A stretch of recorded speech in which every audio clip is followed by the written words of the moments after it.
ජගත් මනුවර්ණ කොඩිතුවක්කු ඔබව ගොඩක් ලාංකිකයෝ මේ දවස්වල දැක්කා අරගලය හින්දා. හැබැයි ඊට කලිනුත් මම ඔබව දැකලා තියෙනවා මේ අලුත් පියාපත් මං හිතන්නේ ඔබ හිටපු දේශපාලනය අලුත් පරපුර වගේ දේශපාලන භූමිකාවල. හැබැයි ඔක්කොටම ඉස්සෙල්ලා ඔබ නළුවෙක්. අපි එතනින් පටන් ගමු ජගත්. ඔබගේ නළුවෙක් වශයෙන් ඔබගේ භූමිකාව මෙතෙක් ලංකාවේ ඔබ මොකද්ද කරලා තියෙන්නේ කියන තැනින් පටන් ගමු. මම ඇත්තටම මේ වේදිකා නාට්‍ය සිනමාව සහ ටෙලිවිෂන් මාධ්‍ය කියන මේ තුනේම රංගන ශිල්පියෙක් විදිහට වැඩ කරලා තියෙනවා. ඇත්තටම මම ඇත්තටම මේ ශේෂ්ත්‍රය ඇතුල් වෙන්නේ අර නළුවෙකු වීමේ ආශාවත් එක්ක තමයි. අපිට පොඩි කාලේ ඉඳන් එන්නේ එහෙම එකක් නේ.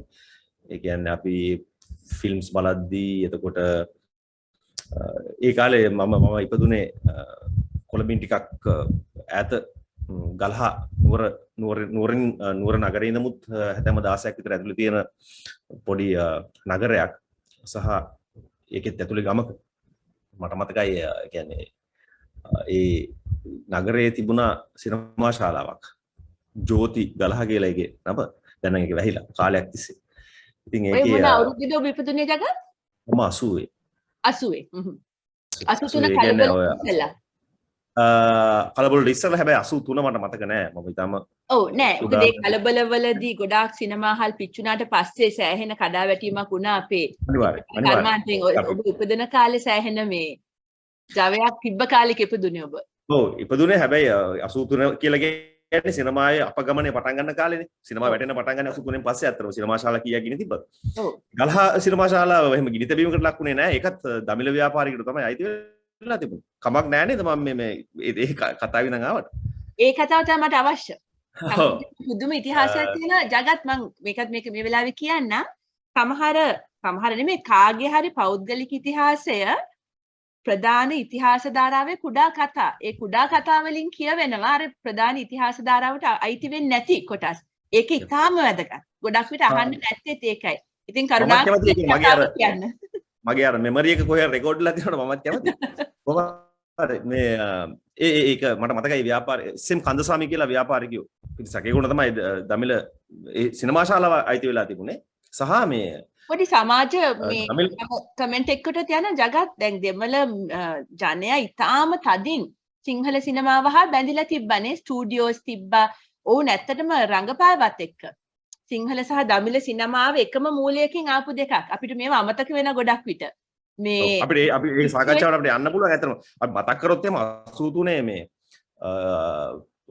කේ වෙන්කට් කියන සිනමාකරුවව මරලා වාහනටම දාලා ගිනි තියලා සිරිපතුල චිත්‍රපටය හදපු සිනමාකරු දෙහිවල ප්‍රදේශයේ. කියන්නේ ඒ 83 තමයි මම හිතන්නේ ලංකාවේ සිනමාවට සහ මේ සමාජ සිනමාව දේශපාලන සියල්ල ආපස්සට හැරිලා ගමන් කරන්න ගත්ත කාලය කියලා මට හිතෙන්නේ. කොහොමද මම කියාගෙන ආපු කතාව මෙතන තමයි මතක වැදගත් වෙන්නේ. අපිට ප්‍රධාන එක මූලයක් තිබ්බා කියන මතකය. ඕක කලාකාරයන් අතින් වෙනවා. දැන් සුනේත රාජකරුණාගේ කතාවක් තියෙනවා. යුත්කේෂ්ගේ අම්මා කියලා. ඒකේ අය ඒ දෙමළ ගැහණියක් ගැන ඈ බැදලා හිටියේ සිනමා කැමරාකරුවෙක් දෙමළ. එතන ඉතා පැහැදිලිව කියන කොච්චර ළඟින් හිටියද මේ සිංහල දෙමළ මේ සිනමා ලෝකය කියලා. සමාවෙන් දැන් ඔබට කතා කරන්න අවස්ථාව දෙන්න. කොහමද ඒ සිනමා ශාලාවේ මේ චිත්‍රපටි බලන එක ඒ අපිට ගම්වල ඉන්න අයගේ පුරුද්දක්. විශේෂයෙන් දමිළ සහ මුස්ලිම් ප්‍රජාව ටිකක් වැඩි මේ පැත්තේ. සිංහල අයත් කියන්නේ සිංහල දෙමළ මුස්ලිම් මේ සියලු කොමියුනිටිස් එකට ජීවත් වෙන පළාත්. එතකොට වැඩිපුර දමිළ චිත්‍රපටි තමයි ආවෙත්. ඇත්තටම ඒ කියන්නේ දමිළ ක්‍රවුඩ් එක වැඩි මේ ෆිල්ම් බලන්නේ පැත්තේ. මට මතක හිටියේ. සිංහලයට යනවද? ඒක බලන්න.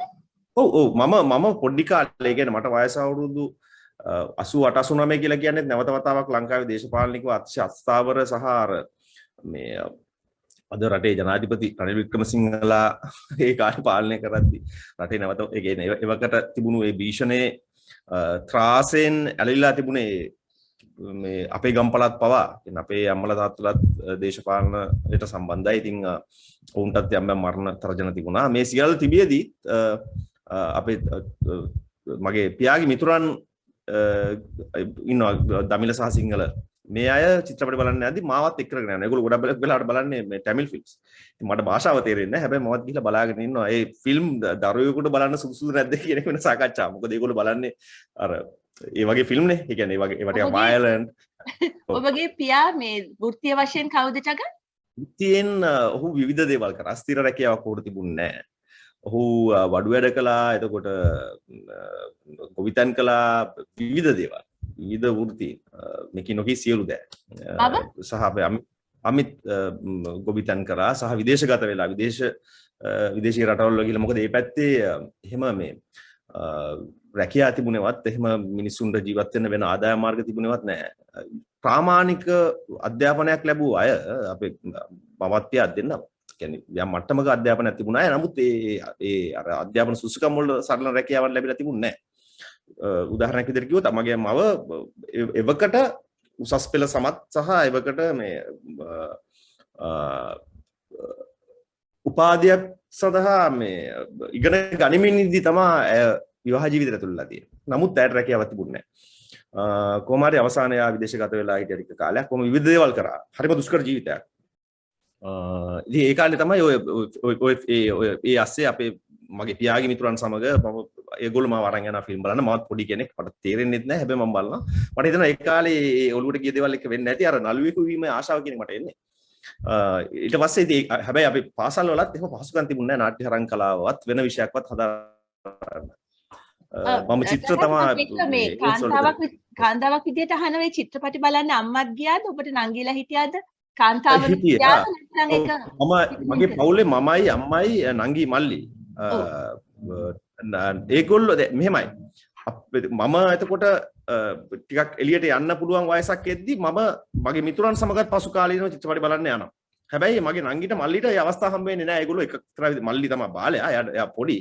නංගි අර කාන්තාවක් වීම සහ ඒ සියලු දේවල් එක්ක ඒගොල්ලෝ කොහොමත් අර ගම්වල වරප්‍රසාද අඩු වෙන්නේ හිමි වෙන්නේ. ඒක තමයි ස්වභාවය. ඒ කියන්නේ අපේ ඒ කියන්නේ ඒ තියෙන ඒක ලංකාවේ සංස්කෘතියේ ස්වභාවයනේ. ඔව් ඒ කියන්නේ අම්මත් ගියේ නෑනේ. ඒගොල්ලෝ යනවා මෙහෙම සාමාන්‍යයෙන් සිංහල හින්දු අලුත් අවුරුද්දට ෆිල්ම් එකක් බලනවා කියන එක මේ අර ගමේ අර මිනිස්සුන්ගේ තියෙන අර ඒ චර්යාව එක කොටසක්. එතකොට ඒ වගේ ෆිල්ම් එකක් බලන්න යනවා. සහ විශේෂ ෆිල්ම් එකක් ආවොත් අපි හිතමු මට මතකයි සසර චේතනා වගේ ෆිල්ම් එකක් ඒ කාලේ ආවහම අපේ පවුලේ කට්ටියම ගිහිල්ලා ඒක බැලුවා. එහෙම නිකන් විශේෂිත චිත්‍රපටයක් මොකක් හරි ආවොත් ගිහිල්ලා බලනවා. එහෙම නැතුව නෑ. හැබැයි අපි අර අපිට තේරෙන වයසෙද්දී අපි අර ගමේන කොල්ල සෙට් වෙලා ගිහිල්ලා අර ෆිල්ම් බලන පුරුද්දක් අපිට තිබුණා. එහෙම තමයි අර මේ සිනමාව කෙරෙහි වූ ඇල්ම ඇති වෙන්නේ නැත්තේ කියලා මම හිතනවා. හැබැයි අර පාසල් අධ්‍යාපනය ඇතුලේ අපිට තිබුණේ නෑ අවස්ථා සිනමාව හදාරන්නවත් එතකොට නාට්‍ය හරංග කලාව හදාරන්නවත් එහෙම මම විෂයක් විදිහට මම කලිමුත් කිව්වා මම කරේ උසස් පෙළට චිත්‍ර තමයි විෂයක් විදිහට හදාරේ. ඒ අතරතුර නුවර එලෙවල්ස් වලින් පස්සේ ඔය නුවර පැත්තේ ඉන්න නාට්‍යකරුවන් එක්ක එකතු වෙලා මම අර නළුවෙකු වීමේ ආශාව නිසා විවිධ අයත් එක්ක වැඩ කරමින් හිටියේ. ඒ කාලේ මට මතකයි ඔය ෂෙල්ටන් පෑගල මහත්මයා නුවර ඇවිල්ලා වර්ක්ෂොප් එකක් කරා ෆිල්ම් වර්ක්ෂොප් එකක්. ඒකට මට සම්බන්ධ වෙන්න උනේ නෑ. හැබැයි ඒකේ ස්ටුඩන්ට්ස් ලාගේ ඒ ෂෝට් ෆිල්ම්ස් වල මම ඇඩ් කරා. මම පළවෙනි වතාවට කැමරාවක් ඉස්සර රඟපෑවේ ඒ ෂෝට් ෆිල්ම්ස් වල. මට එතකොට මම උසස් පෙළ ලියලා අර රස්තියාදු ගහමින් ඉන්න කාලේ. ඔයා වගේ ෆිල්ම් පිස්සු කියන තව කට්ටිය ඉන්න ඇති නවත් එක ෆිල්ම් බලන්න ගියාය. ඒගොල්ලොත් ප්‍රසිද්ධ වුණාද? ඔයා විශේෂ තැනකට ඇවිල්ලා ඉන්න කෙනෙක් හින්දා අහන්නේ. හැමෝටම ඒක සිහින. ඇත්තටම නෑ. ඒ කියන්නේ මට වැඩි පිස්සෝ හිටියා. මට වැඩි කියන්නේ ෆිල්ම් හෝල් එකේට එන ෆිල්ම් හැම එකම බලපු මිනිස්සු හිටියා. අපි ගමේ තරුණ තරුණියෝ. හැබැයි උන්ට අවස්ථා හම්බුනේවත් ඒ කියන්නේ ඒ අවස්ථා හොයාගෙන යන මාවතක්වත් අපි දැනගෙන හිටියේ නෑ. තාමත් ඒ ගම් වල ලොකු වෙනසකුත් නෑ කියලාත් මම කියන්න කැමතියි. ඒ කියන්නේ මේ ඔයා ඒ මාර්ගය හොයාගත්තේ කොහොමද? ඒ වගේ තැනකින් ඇවිල්ලා. මම ටිකක් අර මගේ ඉස්කෝලේ සහ අපි දහම් පාසලේ පොඩි කාලේ අර මේ ඒවට පොඩි අපේ දහම් පාසල් කොන්සර්ට්ස් වලට අපි නාට්‍ය කරනවා. ඒවා අර ඒවා ඒකට නමක් අපි දැනගෙන හිටියේ නෑ නාට්‍ය වර්ගයට මොකක්ද කියන්නේ කියලා. දැන් අර අපි දකින්න ජහුටා කියලා කියන්නේ ඒ වගේ වර්ගයේ ඒවා. එතකොට අර මේ ඒ වගේ ඒවා. ඒ කියන්නේ අර වේදිකාවේ අපි අර කඩවල් වලින් ගන්න පොඩි ඊයන් කොළ අලවලා හදාගත්ත ඔටුනු දාගෙන මේ ඒ ඊයන් කොළම අලවලා ඇලුමිනියම් කොළ අලවලා හදාගත්ත කඩු ඒවා තියාගෙන සහ මේ ස්ටේජ් එකේ අපි උඩින් පල්ලෙහාට එල්ලනවා මයික් 3ක් විතර. ඒ කියන්නේ මයික් එක ළඟට ගිහලා කතා කරනොත් නැත්තම් ඇහෙන්නේ නැහැ ඔඩියන්ස් එකට. මම මුළු දැන් මේ ඔක්කොම දහම් පාසල තුල ජගත් නේ දහම් පාසල පොඩි වනශාලාවක් ඇතුලේ ඒකුනේ. මට සමහර වෙලාවට එක මයික් එකයි නයි තියෙන්නේ. ඒ මයික් එකේ මේ නළුව ඔක්කොම කතා කරන්නේ එකම මයික් එකේ. මොකද දෙබස් කියලා දෙබස් කියනක බලගෙන අනිත් කියලා මයික් ඔව් දහම් පාසල් ගියේ එකේ ප්‍රතිඵලය මොකද්ද කියලා අහපු අනපේක්ෂිත උත්තරයක් තමයි දැන් ඔයා දෙන්නේ. ඒක තමයි. මොකද්ද ගියා කියන එක. මට දහම් පාසල බලපාපු විදිය. ඔව් ඒ කියන්නේ අර මගේ පින්තූරයක් තියෙනවා ගෙදර තාමත් මමයි ගමේ තාම මගේ මිතුරෙක් ඔහුයි මට මතකයි ඒ නාට්‍ය මකාදේව ජාතකය අපි මේ රඟපෑ මම හිටියේ යකාට මගේ මූණවත් පේන්නේ නැහැ ලොකු අර කාඩ් බෝඩ් වලින් හද වෙස් මුණක් දාගෙන ඉන්නේ ඒකේ මකාදේව රයිතුවා බලාගෙන ඉන්නවා මේ මයික් එක උදුර ගන්න මට හිතෙන්නේ ඒ පන්සලේ වුණා දහම් පාසලේ මට්ටමට ගිය එකේ කොච්චර නිර්මාණශීලීත්වයක් තියෙන්නේ නැද්ද කියලා. දැන් අපි සාමාන්‍ය දහම් පාසලේ ඕක අපේ ඔළුවට එන්නේ නැහනේ. හැබැයි ඔයගොල්ලන්ගේ නිර්මාණ ශක්තිය ඔහොම පීදිලා එන්න සෑහෙන නිර්මාණශීලී කට්ටියක් දහම් පාසලේ උගන්වන්න ඇති කියලා මට හිතෙන්නේ. ඔව් ඒ කියන්නේ ඒ අපිට උගන්වපු ඒ දහම් පාසලේ උගන්වපු ගුරුවරු පවා එහෙම මේ අර අධ්‍යාපනයේත් එහෙම දුර ගමනක් ගියාය නෙවෙයි. සාමාන්‍ය අය සමහරලාවට අපි දහම් පාසලේ අපේ ගුරුවරු විදිහට අපිට උගන්වන්නේ සමහරට ඒ වෙනකොට අපසුසස් පෙළ ලියන ශිෂ්‍යයෙක් හෝ ශිෂ්‍යාවක් තමයි ගුරුවරයෙක් විදිහට අපිට උගන්වන්නේ. එහෙම නැත්නම් පාසලෙන් අවුට්ලා රස්සාවක් බලාපොරොත්තුෙන් ඉන්න කෙනෙක්. රස්සාවක් හොයමින් ඉන්න කෙනෙක්. ඔහු ඉරිද දවසට ඇවිල්ලා ළමයින්ට උගන්වනවා. එහෙමනේ. ඒ කියන්නේ ස්වේච්ඡාවෙන් කරන්නේ. ආදායමක් ලැබෙන්නේ. එහෙමයි. වැටුපක් ලැබෙන්නේවත් නැහැ. ඒක තමන්ගේ කැමැත්තෙන් කරන එකක්. ඉතින් ඒ කාලේ ඔය මේ දහම් පාසලේ මට ලැබුණේ මොකද්ද කියලා හෙව්වොත් එහෙම ඕක තමයි මට කියන්න තියෙන්නේ. ඒ සහ අපි නාට්‍යයක් බලලවත් තිබුණේ නැහැ ඒ කාලේ. වේදිකා නාට්‍යයක් බලලවත් තිබුණේ නැහැ. අපි බලලා තිබුණේ අතන ෆිල්ම්ස් තමයි. සහ ටෙලිවිෂන් එක අපේ විතර තිබුණා. ඒ කාලෙත් ඔය ටෙලිවිෂන් එකේ තරම් නයිට් රයිඩර් පලිංගෝ මැනිකේ ඔය වගේ මංකි මැජික් ඔය වගේ වල බලන්නේ. ඒ කියන්නේ අපේ දැන් අපි කරන නාට්‍ය වලට එන්නේ ඒවා තමයි. ගොඩක් වෙලාවට වේදිකා නාට්‍ය වල තියෙන. කියන්නේ මම අහපුවාර ප්‍රශ්නයක් ඔයාට ඒ නාට්‍යකරණයට මාර්ගය ආවේ කොහොමද ජගත්? දැන් ඔයා කිව්වා ඔයාටත් වඩා ෆිල්ම් පිස්සු හිටියා නම් කොහොමද? මම ඔයාගේ උත්තරේ සමහරලාට වැදගත් වෙයි මේක අහන් ඉන්න සමුඛ සාකච්ඡාව අහන් ඉන්න කට්ටියට. කොහොමද ඒ වගේ තැනකින් ඔබ හොයාගත්තේ නගරයට ඇවිල්ලා දැන් යම් තැනකට එන්න? දැන් දහම් පාසලේ නාට්‍ය කරා ඊට පස්සේ මොකද්ද පියවර? ඔව් ඒ කියන්නේ දැන් ඒ අවස්ථා කිසිම එකක් අර ඒ නුවරිනුත් තවත් ප්‍රත්‍යන්ත ප්‍රදේශයක අපි ඉන්නේ. එතකොට ඒ වගේ අවස්ථා කිසිම එකක් නැහැ. ඊට පස්සේ අපිට සිද්ධ වෙනවා ළඟම තියෙන ප්‍රධාන නගරේ නුවරට එන්න. නුවරට ඇවිල්ලා මේ අවස්ථාව හොයන්න. ඉතින් අපි නුවර ඇවිල්ලා ඊට පස්සේ ඒ කාලේ තිබුණා ඔය යෞවන සමාජ නම්මනම් ඒ වගේ වට සම්බන්ධ වෙලා අපි වැඩ කරනවා. මොකද අපිට ඇත්තටම අපි ඒවා කරේ ඒ කියන්නේ ඔය මේ ස්වේච්ඡාවෙන් යෞවන සමාජ කටයුතු මේ සියල්ල කරේ ඇත්තටම කරන්න දේවල් නැති හින්දා. එහෙම නැත්තම් ඒවා කරා කියලා ඇති දෙයක් නැහැ. ඒ වගේ මේ අමුතුවෙන් අපේ ජීවිතවලට එකතු වෙච්ච දෙයක් නැහැ. අර අපිට ගත කරන්න දේවල් නැහැනේ ගම්වල ඇත්තටම. ඒකට අපි කරන්නේ යාළුවොත් එක්ක එකතු වෙලා කරන්න පුළුවන් මොකක් හරි එකක් හොයාගන්නවා. අර ඒ කාලේ මට මතකයි ඔය මේ ධර්ම සේවා සභාවෙන් එවනවා කොඩි එවනවා විකුණන්න. ඒකෙන් තමයි ආධාර හොයාගන්න ඕන අපි මේ අපේ යෞවන සමාජවලට. ඒකෙමුත් ගානක් අපි ආපෞසරයක් මේ මහරගමට එවන්න ඕනේ. ඒකෙන් අපිට කමිෂන් එකක් හම්බෙන්නේ. ඒකෙන් තමයි අපි යෞවන සමාජ නඩත්තු කරන්නේ. ඉතින් ඒ වගේ අවස්ථා ASCII අපිට ආරංචි වෙනවා මෙන්න නාට්‍ය වැඩමුළුවක් තියෙනවා අන්න පොල් ගොල්ඩ් අතන එකක් තියෙනවා මෙන්න මෙතන එකක් තියෙනවා කියන. ඒ වගේ කෙටි කාලීන ඒවට ඉතින් මගේ ආශාව නිසා මම යනවා වෙන කවුරුත් එන්නේ නැහැ. මම ආසයි ඒකට. අනිත් අය එන්නේ නැහැ. ඉතින් ඒගොල්ලොන්ට අර මේකේ දිග ගමනක් යන උවමනාවක් නැහැ. හැබැයි මගේ තිබුණානේ කවදා හරි නළුවෙක් වෙනවා කියලා උවමනාවක්. වෙන අයට මගේ මිතුරන් අනිත් අයට තියෙන විවිධ දේවල්. ඒ මගෙත් එක්ක නාට්‍ය රඟපාපු ගොඩක් මිතුරු සමහරු ගුරුවරු සමහරු වෙන වෘත්තීන් කරනවා සමහරු වගා ජගත් මට අහන්න ඕනේ දැන් ඔබ කියපු දේ තා සමාජීය වශයෙන් ඊටම මේ වැදගත් දෙයක් ගම්වල එච්චර කරන්න දෙයක් නෑ කියන එක. දැන් මට හිතෙන දැන් මම විශ්වවිද්‍යාලේ උගන්වන හින්දා මට දකින්න දෙයක් තමයි අපේ තරුණ ජවය, තාරුණ්‍යය කියන එක. කොහෙටද යන්න තියෙන්නේ? channel වෙන්නේ කොහාටද කියන එක. සහ ඔබ කිව්වා ඔබ ඒ කාලේ ඔය සමිති සමාගම් ඒවට එකතු වෙලා ඔය චිත්‍රපටි එහෙම නැරඹුවා කියලා. 2022 තත්ත්වය මොකද්ද ජගත්? ඔබ දන්නවද? ඔබ ගලහට තාම යනවද? මොකද්ද ගම්වල ඔබ හිතන විදිහට තත්ත්වය? පස්සේ කාලේ ඉතින්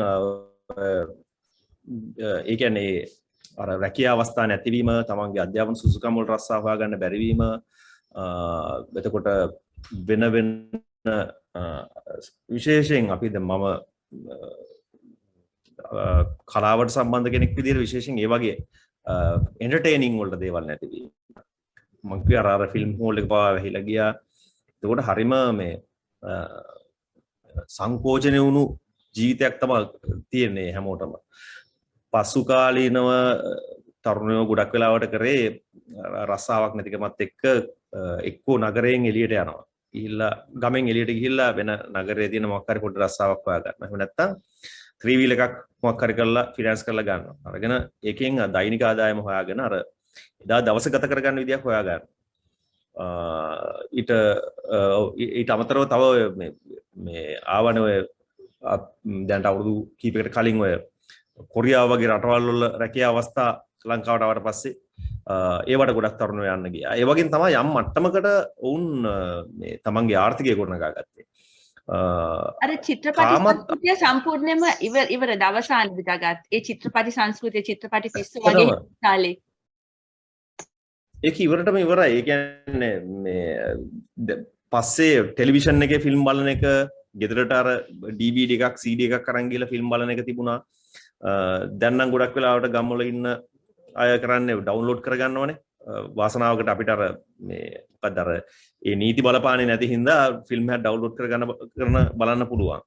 ඉතින් ඒවයි සහ සෝෂල් මීඩියා තියෙනවා. ඒගොල්ලොන්ගේ මේ විනෝදාස්වාද මාධ්‍ය මියුට් තමයි අර එළියට හම්බ වෙලා ඉස්සර දැන් මං පොඩි කාලේ අර නාට්‍ය සංස්කෘතියකුත් තිබ්බනේ.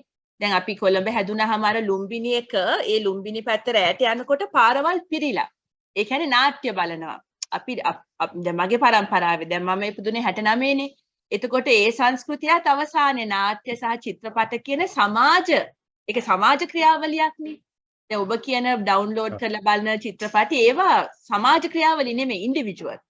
එක පුද්ගලයෙක් වින්දනය ලබන ඒ සමාජ ක්‍රියාවලිය එහෙම් පිටින්ම නැවතිලානේ. ඔව් එයා ඇත්තටම අර ෆිල්ම් එකක් බැලිල්ල නාට්‍ය බැලගෙන ඒක සාමූහික රස වින්දනයක්. ඒක බලලා එන එක, ඒක ගැන කතා බහ කරන එක, ඒක අර මේ විදග්ධ සංවාද නොවුණත් සමහර වෙලාවට ෆිල්ම් එකක් බලලා මට මතකයි අපේ ගම්වල මොකක් හරි මමයි රජා වගේ ෆිල්ම් එකක් බලලා ගමට ආවම ගමේ ඉන්න මේ අර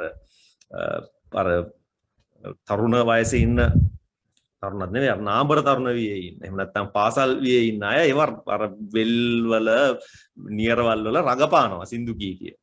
ඉතින් එහෙම එකක් තිබුණා. ඒක බෙදා හදා ගැනීමක් නේ. ඒක නැතුව ගියා. සහ නාට්‍ය දැන් අපි ගම්වලට විශේෂ නාට්‍ය ශාලාවක් එහෙම මුකුත්ම නැහැ. අපිට ළඟම එක තමයි පෙරදිනේ සරච්චන්ද්‍ර එලිමහන් රංගමඩල. ඒක හැබැයි ඒකත් ගම්වලට ගොඩක් දුරස්තයි. ඒක මිනිස්සු දකින්නෙත් ඒක විශ්වවිද්‍යාලය සතු දෙපළක්. ඒක විශ්වවිද්‍යාලයේ ශිෂ්‍යයින්ට තියෙන තැනක් විදියට. හැබැයි මට ළඟම තැන ඒක නිසා මම කියන්නේ නුවර ගලහ පාර අයිනමයින් එක තියෙන. ඉතින් මම ගොඩක් වෙලාවට කරන්නේ එතනින් තමයි මම නාට්‍ය බලන්නේ. කොළඹින් යන නාට්‍ය ගොඩක් වෙලාවට එතෙන් එනවා. එහෙම නැත්නම් නුවර හින්දු සංස්කෘතික ශාලාවට ඉස්සරහා ආවා. එහෙම නැත්නම් ඇන්තනිස් හෝල් එක තිබුණා. ඒකෝ ධර්මරාජේ ඉස්කෝලේ තියටර් එක තිබුණෙත් නැහැ ඒ කාලේ. ඒ වගේ තමයි නාට්‍ය පෙන්වන්නේ. ගොඩක් වෙලාවට සරච්චන්ද්‍ර එලිමහන් රංගමඩලේ තමයි මම නාට්‍ය බලන්නේ. මම ඇවිල්ලා ඒත් මට අන්තිම බස් එක තියෙන්නේ 9:00 නුවරින්. එතකොට ඒ බස් එකට නැගන්න වෙනොත් යන්න විදියක් නැති වෙනවා.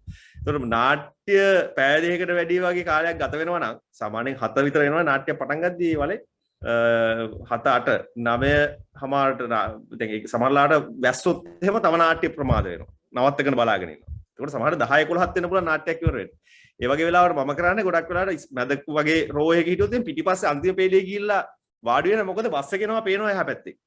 එතකොට බස් එක ආවොත් නාට්‍ය ඉවරුණාද නැද්ද වැඩක් නැහැ. නැගිටලා දුවගෙන ගිහලා බස් එකට නගින්න. නැත්නම් යන්න විදියක් නැති වෙනවා. එහෙම තමයි නාට්‍ය බැලුවේ. එතකොට ඒක අර එහෙම දුෂ්කරතා මැද්දේ ඒ රසවින්දනය හොයාගෙන යන කවුරුත් පෙළඹෙන්නේ නැහනේ. ඒක නිසා නාට්‍ය බැලුවේ නැහැ කවුරුත්. එහෙම එකක් තමයි තිබුණේ. දැන් ඇත්තටම අර ඔය සෝෂල් මීඩියා හරහා තමයි ඒගොල්ලොන්ගේ අර විනෝදාස්වාදය හොයාගන්නේ ගොඩක් වෙලාවට. දැන් අපි නිතරම දකින එකක්නේ ප්‍රාදේශීයව මේ දේවල් හොයාගන්නේ සෝෂල් මීඩියා හරහා Facebook, ඉන්ටර්නෙට්, YouTube ඒවත් එක්ක සහ ඒවට ඇතුල් වෙනවා මේ තමන්ගේ යම් හැකියාවක් තියෙනවා නම් ඒක ගොඩක් වෙලාවට TikTok වගේ මාධ්‍යයක් කරා තමයි එළියට එන්නේ. එතනින් සෑහීමකටත් පත් වෙනවා ගොඩක් අය. ඔබ කියන්නේ හරි අර සමාජයේ තිබ්බ සාමූහිකත්වය දැන් අපි හොයාගන්නේ virtual reality වලින්. අන්තර්ජාලය. world එක තමයි තියෙන්නේ දැන්. ඒක හරි. දැන් ඔබේ පියවර ඊළඟ පියවර මොකද්ද දැන්? දැන් ඉස්කෝලේ යන කාලේද ඔය පෙරදිනෙට එහෙම ආවේ.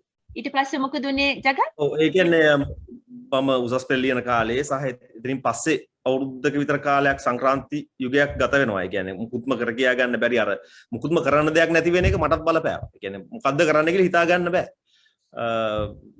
සාමාන්‍යයෙන් පාසල් ජීවිතයට සමුදෙන කෙනෙකුට එතනින් එහාට කරන්න දෙයක් ගැන හිතා ගන්න බෑ. මොකද ඉස්කෝලෙන් හම්බෙන අධ්‍යාපනයෙන් එහෙම රැකියා දුරට විවෘත වෙන්නේ නැහැනේ කාටවත්. එක කාලයක් ඒක ආමියකට ගියා නේද කෙලින්ම. ගොඩාක්ම දුප්පත් පවුල් 2009ට කලින් වගේ. ඔව් 2009ට කලින් ඊළඟ පියවර කෙලින්ම සොල්දාදුවෙක් උන් නැත්නම් වෙන කරන්න දෙයක් නෑ වගේ දෙයක්. එහෙම කාලෙකුත් තිබ්බනේ. ඔව්. මේකක් තිබුණා. ඔව්. ඒක තමයි. එහෙම නැත්නම් සහ මේ තරුණයෝ ගොඩක් වෙලාවට තෝරගත්තේ ඔය හමුදාව වගේ මේ සොල්දාදුවෙක් වීමේ වූ. ඒක ගොඩක් වෙලාවට තරුණියන් කරේ. වෙනද කලාපේ නිදහස් වෙනද කලාපේ තියෙන ඔය ඇඟලුම් කම්හල් වල සේවයට යන එක තමයි. ඔව්. ඒගොල්ලෝ මට මතකයි අවුරුදු කාලයට ගෙවල් වලට එනවා.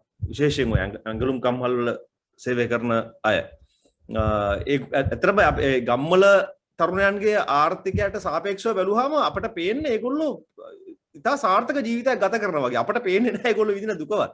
කියන්නේ ඒ තරම්ම දරිද්‍රයි.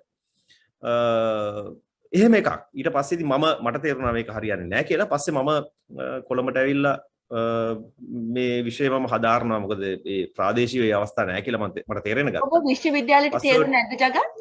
නෑ මම එකපාරයි එලවල්ස් කරේ. කරලා ඊට පස්සේ මම ඇත්තටම ශ්‍රී ජවර්ධනපුර විශ්වවිද්‍යාලයේ බාහිර උපාධියකට මම ලියාපදිංචි වෙලා මම ඒකේ අධ්‍යයන කටයුතු කරමින් ඉන්න කාලේ තමයි මම ඔය විවිධ වර්ක්ෂොප්ස් වලට සම්බන්ධ වෙලා මට ඒකත් හරියන්නේ නැහැ වගේ තේරිලා කොළඹ ටවර් හෝල් රගහල පදරමේ නාට්‍ය පාසලට මම ජොයින් වෙලා ඒකේ අධ්‍යයන කටයුතු කරන්න පටන් ගත්තා. ඒක පූර්ණ කාලීන ඩිප්ලෝමා පාඨමාලාවක්. ඒවකට ඒ පාඨමාලාවත් එතරම්ම සාර්ථක පාඨමාලාවක් නෙවෙයි අතරම. ඒක විධිමත්ව කෙරුන්නේ නැහැ. ඒ කාලේ මගේත් එක්ක බොහෝ අය හිටියා. ඔවුන් පසු කාලීන විවිධ වෘත්තීන් තෝරගත්තා. මට මතකයි මගේ බැච් එකේ හිටියා 30 ගණක් වගේ ස්ටුඩන්ට්ස්ලා. ඒ හැමෝ අපු බහුතරයේ වුණාම තිබුණේ නළුවෙක් හෝ නිලියක් වීම සහ මේ ශාස්ත්‍රයට ඇතුල් වීම. ඒනුත් තාම අතලොස්සක් තමයි තාවෙනතුත් ශාස්ත්‍රයේ රැඳිලා ඉන්නේ. ඒක ඕනේ රටකට පොදුයි නේද ජගත්? හැබැයි ඕනේ රටකට පොදුයි. කියන්නේ මම ඔබට පෙර කතා කරා තුසිතා ජයසුන්දර අර එංගලන්තේ නාට්‍ය පාසලකට ගිහිලා අය ගොඩාක් ප්‍රසිද්ධ මේ නාට්‍යවල රංගපෑවා. ඇයත් කිව්වේ ඊටාම සුළු සංඛ්‍යාවක් තමයි ඇත්තටම නළුවෙක් වෙලා ඉවර වෙන්නේ කියන එක. ගොඩාක් අය හැලෙනවා. මොකද ඒක එච්චර අවදානම් සහිත වෘත්තියක් නේ තෝරගන්න. ඔව් ඒක ලේසි නෑ. ඒ කියන්නේ අවස්ථා කියන එක ලෝකෙත් ලංකාවට සාපේක්ෂව අඩුයි කියන එක තමයි මමත් හිතන්නේ. ඒ කියන්නේ මට හිතෙනවා මීටත් වැඩි සමහරට අමාරු ඇති කියලා ඉන්දියාව වගේ රටක. තරංකාරීත්වය වැඩි නිසා. හැබැයි ඔවුන්ට අනේ කියන්නේ ඒ වගේ ඉන ප්‍රේක්ෂකාගාරයන් විශාල වීමත් එක්ක දැන් අපි හිතමු මෙහෙම ඒ වගේ රටක වේදිකා නාට්‍ය රංගන ශිල්පියෙක් විදිහට විතරක් වුණත් පවතින්න පුළුවන්. ඒ වගේ රටවල් ඒකට ඒ අදාළ ශාස්ත්‍රය තියෙනවා. ඒ කියන්නේ ස්ටේජ් ක්‍රාෆ්ට් කියලා ලයිටින් කියලා වෙන වෙන ක්ෂේත්‍ර වලට ගිහිල්ලා ඒව වෘත්තීය මට්ටමේ ඉතා දියුණුයි. දියුණුයි කියන ආනුෂාංගික විෂයන් තියෙනවා ඔයගොල්ලන්ට තව වෘත්ති විදිහට තෝරගන්න. හැබැයි ලංකාවේ ගොඩක් වෙලාවට දැන් ඔය මේ ගුරු වෘත්තිය වගේ ඒවා තෝරගන්න බොහෝ අය. එහෙමත් නැතුනොත් පොඩි මම දන්නවා මට මාත් එක්ක මේ විෂය හදාරන්න ආපු මගේ සමකාලීනයන් තාමත් උත්සාහ කරමින් ඉන්න අය ඉන්නවා. ඒ කියන්නේ අවුරුදු 20ක විතර ඒ උත්සාහය අතහැරලා නැහැ සමහරව. හැබැයි ඒ අවස්ථා අඩුවීමත් එක්ක ඒගොල්ලොන්ගේ ආර්ථික ආර්ථිකයට ඒක අසාර්ථකයි ආර්ථික ජීවිතය අසාර්ථකයි එතකොට ඒගොල්ලෝගේ සාමාන්‍ය ජීවිතය අසාර්ථකයි හැබැයි උත්සාහය අතහැරලා නැහැ ඒක ඇත්තටම මේක ගරු කළ යුතු කාරණයක් ඒ කියන්නේ තමන් කුමක් හෝ විෂයකට පැෂනේට් නම් ඒ විෂයෙම රැඳිලා ඉන්න එක අර සිහිනය හඹා යෑම කොයි වෙලාවකවත් අතරින් නැති කට්ටියකුත් ඉන්නවානේ ඒක ඉන්නවා උන් නිතර හම්බ වෙනවා උන් අපිත් එක්කත් වැඩ කරනවා සමහර වෙලාවල් වල මුණ ගැහෙනවා ඉතින් ඒ එහෙම තත්ත්වයක් ඒක ඔව් ඊට පස්සේ කොහොම හරි නාට්‍ය පාසලේ ඉන්න කාලේ ඒකේ ඇත්තටම අවුරුදු 1.5කින් විතර වගේ මගේ පන්තිය තහනම් කරා ඇතුලේ ප්‍රශ්නයක් වෙලා ඊට පස්සේ නැවත වතාවක් මම ඇප්ලයි කරලා ආපහු ගියා මේ අපීල් කරලා හැබැයි මම ඒක කම්ප්ලීට් කරේ නෑ මම ඊට පස්සේ එළියට බහැලා වැඩ කරන්න ගත්තා වේදිකාවට සම්බන්ධ වෙලා වැඩ කරා ඔබ ඒකේ නාට්‍ය ටිකක් කියන්නේ මේ ජගත් නම් වශයෙන් වේදිකා නාට්‍ය විදිහට මම මුලින්ම වේදිකා පරිපාලකයෙක් විදිහට වැඩ කරලා තියෙනවා වේදිකාවේ ඔය මල්සර බිසව් කියන නාට්‍යයේ වේදිකා පරිපාලකයෙක් විදිහට මට පළවෙනි වතාවට සම්මානයක් හිමි වෙනවා මේ වේදිකා පරිපාලන සම්බන්ධ රාජ්‍ය නාට්‍යවල ඊට පස්සේ වේදිකා නාට්‍යත් ගොඩක් නෙවෙයි මම හුණුවට කතාවට සම්බන්ධ වෙලා වැඩ කරා හෙන්රි ජයසේන මහත්මයාගේ ඒකේ පොඩි චරිත සහ කෝරස් එකේ මම හිටියා ඊට පස්සේ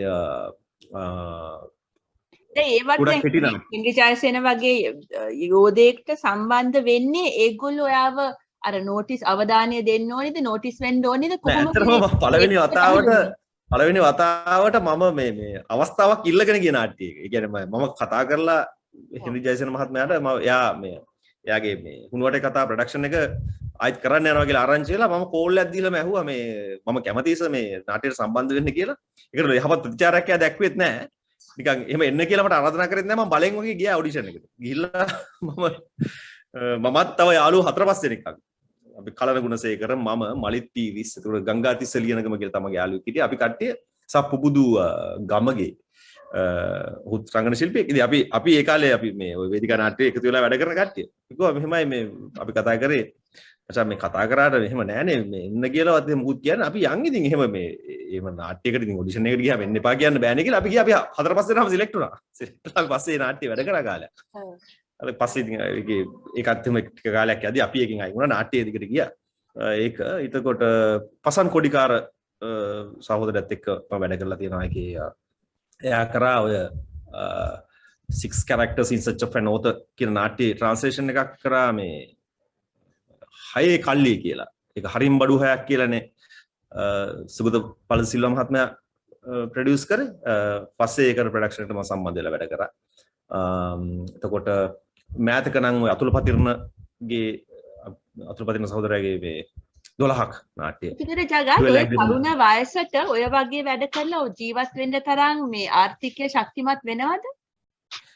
ඔව් ප්‍රශ්නයක් අර බුද්ධිකයාගේ ජීවිතය කියලා බුද්ධික දමයන්තගේ ජීවිතේම නාට්‍යයකට කරන්නේ මේ ධනංජය සිරිවර්ධන සමාවෙන්න ධනංජය කරුණාරත්න මේ ධනංජය කරුණාරත්න එතකොට ඒකේ ඒ බුද්ධිකගේ දෙබසක් තියෙන නාට්‍යයේ බුද්ධික හැමදාම අර එයාගේ බයිසිකලේ නාට්‍ය රිහර්සල්ස් වලට යද්දි හැමදාම හම්බෙන මිනිස්සු ඉන්නවනේ දවසක් මිනිස්සෙක් මගදී හම්බෙලා අහනවලු බුද්ධික දැන් මොකද කරන්නේ නාට්‍ය තමයි ඉතින් කරන්නේ කියලා වහම නාට්‍ය විතරක් කරලා කොහොමද ඔය ජීවත් වෙන්නේ කියලා බුද්ධිකෙන් අහනවා. එතකොට බුද්ධික ඔහුගෙමුත් ඒ ප්‍රශ්නේම අහනවා. ඒක තමයි ඔය මාත් අහන්නේ නාට්‍ය විතරක් කරලා කොහොමද ජීවත් වෙන්නේ අපි කියලා තමයි අහන්නේ කියලා. ඒ ප්‍රශ්නම තමයි මටත් අහන්න තියෙන්නේ. කොහොමද එහෙම ඇතිද ප්‍රමාණවත්ද මදි. ඇත්තටම මදි. ඒ කියන්නේ ඒ වගේ හම්බෙන ආදායමක් නැහැ. මේ අපිටත් ප්‍රශ්නයක් අපි කොහොමද හිටියේ කියලා. ඒ අපි මේ මෙච්චර කාලෙ මෙහෙම ඉන්නේ කොහොමද කියන එකත් පුදුමයක් ඇත්තටම කියන්නේ. ඒ වගේ හම්බෙච්ච දෙයක් නැහැ. අපේ අතේ තිබුණු මේ යම් මුදලක් තිබුණා නැකි වේදන් වෙච්ච කැරෙන්න. ඉතින් හරි දුෂ්කරයි ඒ කාලේ. ඊපස්සේ මොකද උනේ නාට්‍ය කලාවෙන් ඔබ කොහොමද තිරයට ඒ ආගමනය කොහොමද? ඔව් මම ඊට පස්සේ ඔය විශේෂයෙන් ෂෙල්ටන් පායගර් මහත්මයා මට නැවත වතාවක් ඔය කොළඹදී ජෝනිසිල්ලාගේ නාට්‍ය බලන්න ගියාම එහෙම හම්බ වෙනවා. සහ ඒ වෙලාවට අපි ප්ලේන් ටිකක් බීලා කතා බහ කරන ගමන් ඔහු නිතර කියන එකක් තමයි මේ අර විෂයකට ලාලසාවෙන් යුතුව කොහොමද විෂයක නියැලෙන්නේ කියන එක සම්බන්ධයෙන් ඔහු බොහෝ දේවල් අපිට කියලා තියෙනවා. පස්සේ ඒ අතරතුර ඒත් එක්ක තමයි දැන් ඒ ෂෙල්ටන් සර්ලා අපි එකට අර මං කිව්වේ අර මම නුවර ඉන්න කාලේ චිත්‍රපටි සම්බන්ධ පාඨමාලාවකදී මම උන්ක වැඩ කරා කියලා. ඒ හඳුනා ගැනීමක් තිබුණා.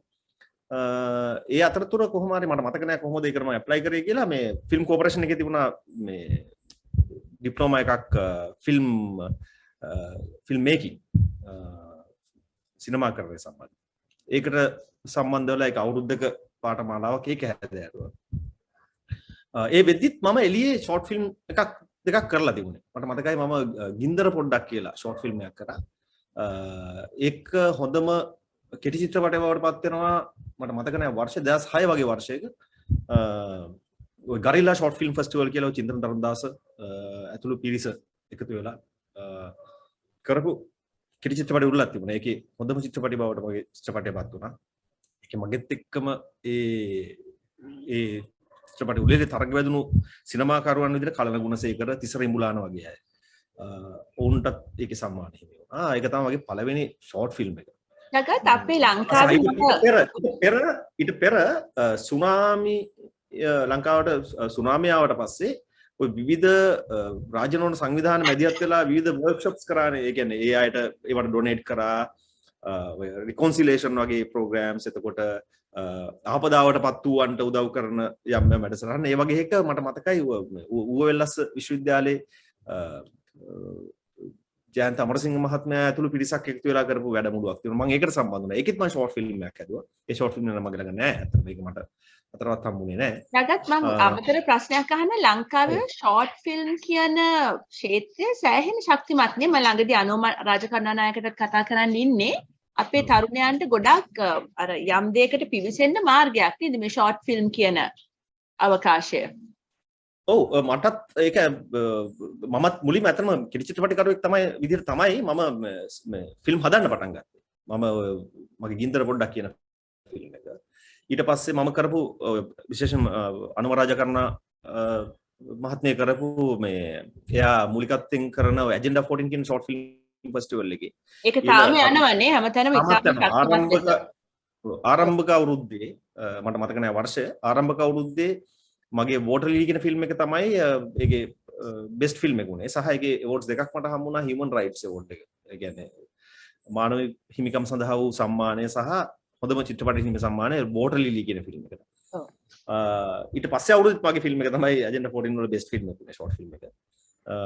කොහොම හරි ඊට පස්සේ තව එක ෆිල්ම් එකකුත් මම කරා. පස්සේ මම ඩිරෙක්ෂන් කියන එක ඉගෙන ගත්තේ අර චිත්‍රපටි සංස්ථාවේ තිබ්බ ඩිප්ලෝමා එකකද නැත්නම් සහජයෙන්ම අධ්‍යක්ෂණය සම්බන්ධයෙන් පමණක් වූ පාඨමාලාවක් නෙවෙයි. ඒක ඇප්‍රීසියේෂන් ඒ හැම එකම තියෙන එකක්. ඒක අවුරුද්දක කෙටි කාලින පාඨමාලාවක් සතියාන්තේ. ඉරිදසෙන් සුරත් දවස් දෙකක්. අතිශය සීමිත පැය ගානක කෝස් එකක්. ඒක ඔය සියලු දේවල් උගන්වන්නවත් බෑනේ. අතර මේක අර මූලික දැනුමක්. හැබැයි සිනමාව සම්බන්ධයෙන් වූ ආශාව ඇති වෙන්න ඒක බලපෑවා. හේතුව මොකද ඒකට ආපු අධ්‍යක්ෂකවරු අපිට උගන්වන්න ආපු අය. ප්‍රසන්න ඉතානගේ මහත්මයා, අශෝක හඳගම මහත්මයා, එතකොට බූඩි කීර්තිසේන සහෝදරයා, එතකොට අදි වශයෙන් විවිධ අය ඒකට අපිට උගන්වන්න ආවා. සහ අපි ඒකින් අර මේ ෆිල්ම් බලන්නත් අපිට යම් සාක්ෂරතාවයක් අවශ්‍යයි නේද? ඒකත් යම් මට්ටමකට වර්ධනය වුණා කියලා මට හිතෙනවා ඒ ෆිල්ම් කෝපරේෂන් එකේ කෝස් එකේ. එතනින් එහාට ඉතින් අර අධ්‍යක්ෂණය සම්බන්ධයෙන් වූ දේවල් නම් ඉගෙන ගත්තේ ඇත්තටම වැඩ කරලම තමයි. කියන්නේ ඒක මට මෙහෙම මේ ශාස්ත්‍රාලීය දැනුමක් නැහැ. ඊට පස්සේ මොකද්ද පියවර? ඔබ චිත්‍ර ෆීචර් ෆිල්ම්ස් වල ඇක්ට් කරාද ජගත්? මොනවද එහෙනම්? ඔව් ඊට පස්සේ මම කියන්නේ ඔය තියෙන ප්‍රශ්නත් එක්කම රස්සාවක් නැතිකම මේ හැමදේමත් එක්කම මම ගිහිල්ලා මේ ප්‍රොඩක්ෂන් හවුසස් වල වැඩ කරන්න ගත්තා. මම වැඩ කරා ප්‍රසන්න ජයකොඩි මහත්මයාත් එක්ක ටික කාලයක්. ඔහුගේ නිෂ්පාදන සම්බන්ධිකාරකවරයෙක් විදියට. ඒවා බැලන් දැන්වීම් නිෂ්පාදන ආයතන. ඉතින් ඒ වගේමුත් මම ගොඩක් අත්දැකීම් ගත්තා. ඊට පස්සේ අවසානයේ ඒ වෙනකොට ප්‍රසන්න අයියා සංකාර කරලා තිබුණේ. දෙවන ෆිල්ම් එකට ලෑස්ති වෙනවා. එතකොට එයා ඒකට පිටපතක් ලියමින් හිටියා කර්ම චිත්‍රපටයක. පස්සේ එයා ඒක සෑහෙන ඩ්‍රාෆ්ට්ස් ප්‍රමාණයක් ලියලා තිබුණේ. පස්සේ එයාට ඕන වුණා තව කවුරු හරි මේකට සම්බන්ධ කරගන්න මේ පිටපත ලියන්න. පස්සේ ප්‍රසන්න අයියා මට ආරාධනා කරා අපි එකතු වෙලා වැඩ කරමුද කියලා ස්ක්‍රිප්ට් එකේ. එතකොට මම මේකේ රඟපානවා කියලා දහසක් තිබුණේ නැහැ. ඊට පස්සේ මේ අපි දෙන එක තුලා ඒ පිටපත ලිව්වා. කර්ම ස්ක්‍රිප්ට් එක. ඒකත් කපලා කොටලා මාස ගාණක් ලියලා ප්‍රසන්න අයත් ගොඩාක් ඒවා ලියලා තිබුණා. එතකොට එයාට සමහර කපපුවත් සමහරලාට යාර මතක තියෙන මේ සීන් එක තියෙනවා වගේ. එතකොට දැන් ඒක ලොකු ස්ට්‍රගල් එකක් කරා ඒ ස්ක්‍රිප්ට් එකත් එක්ක.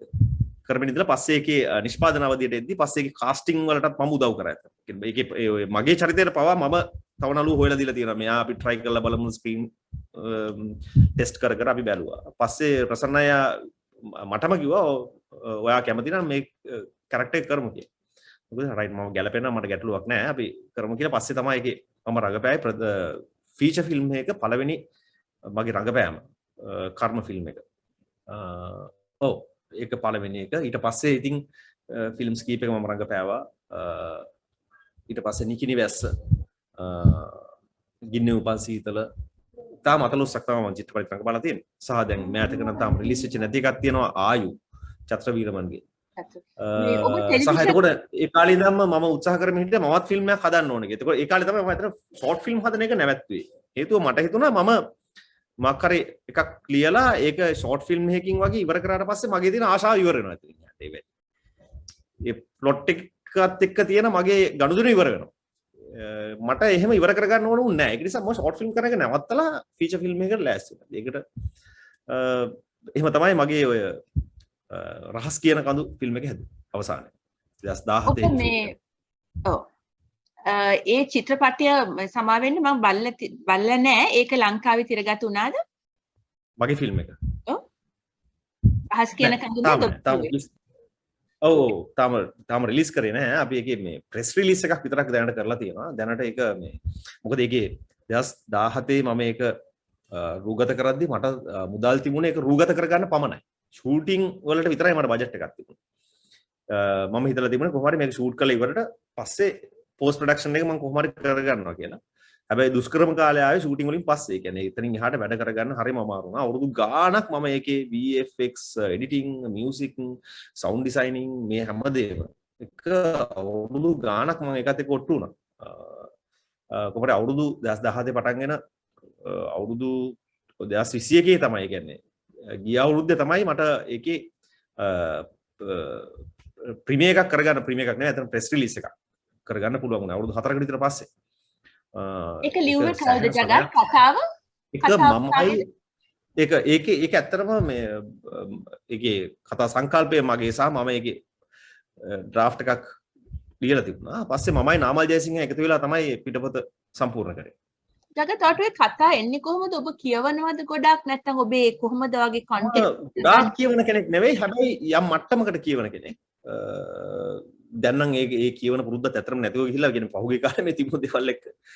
සහ මේ එහෙම එකක් කියන්නේ කියවීම අර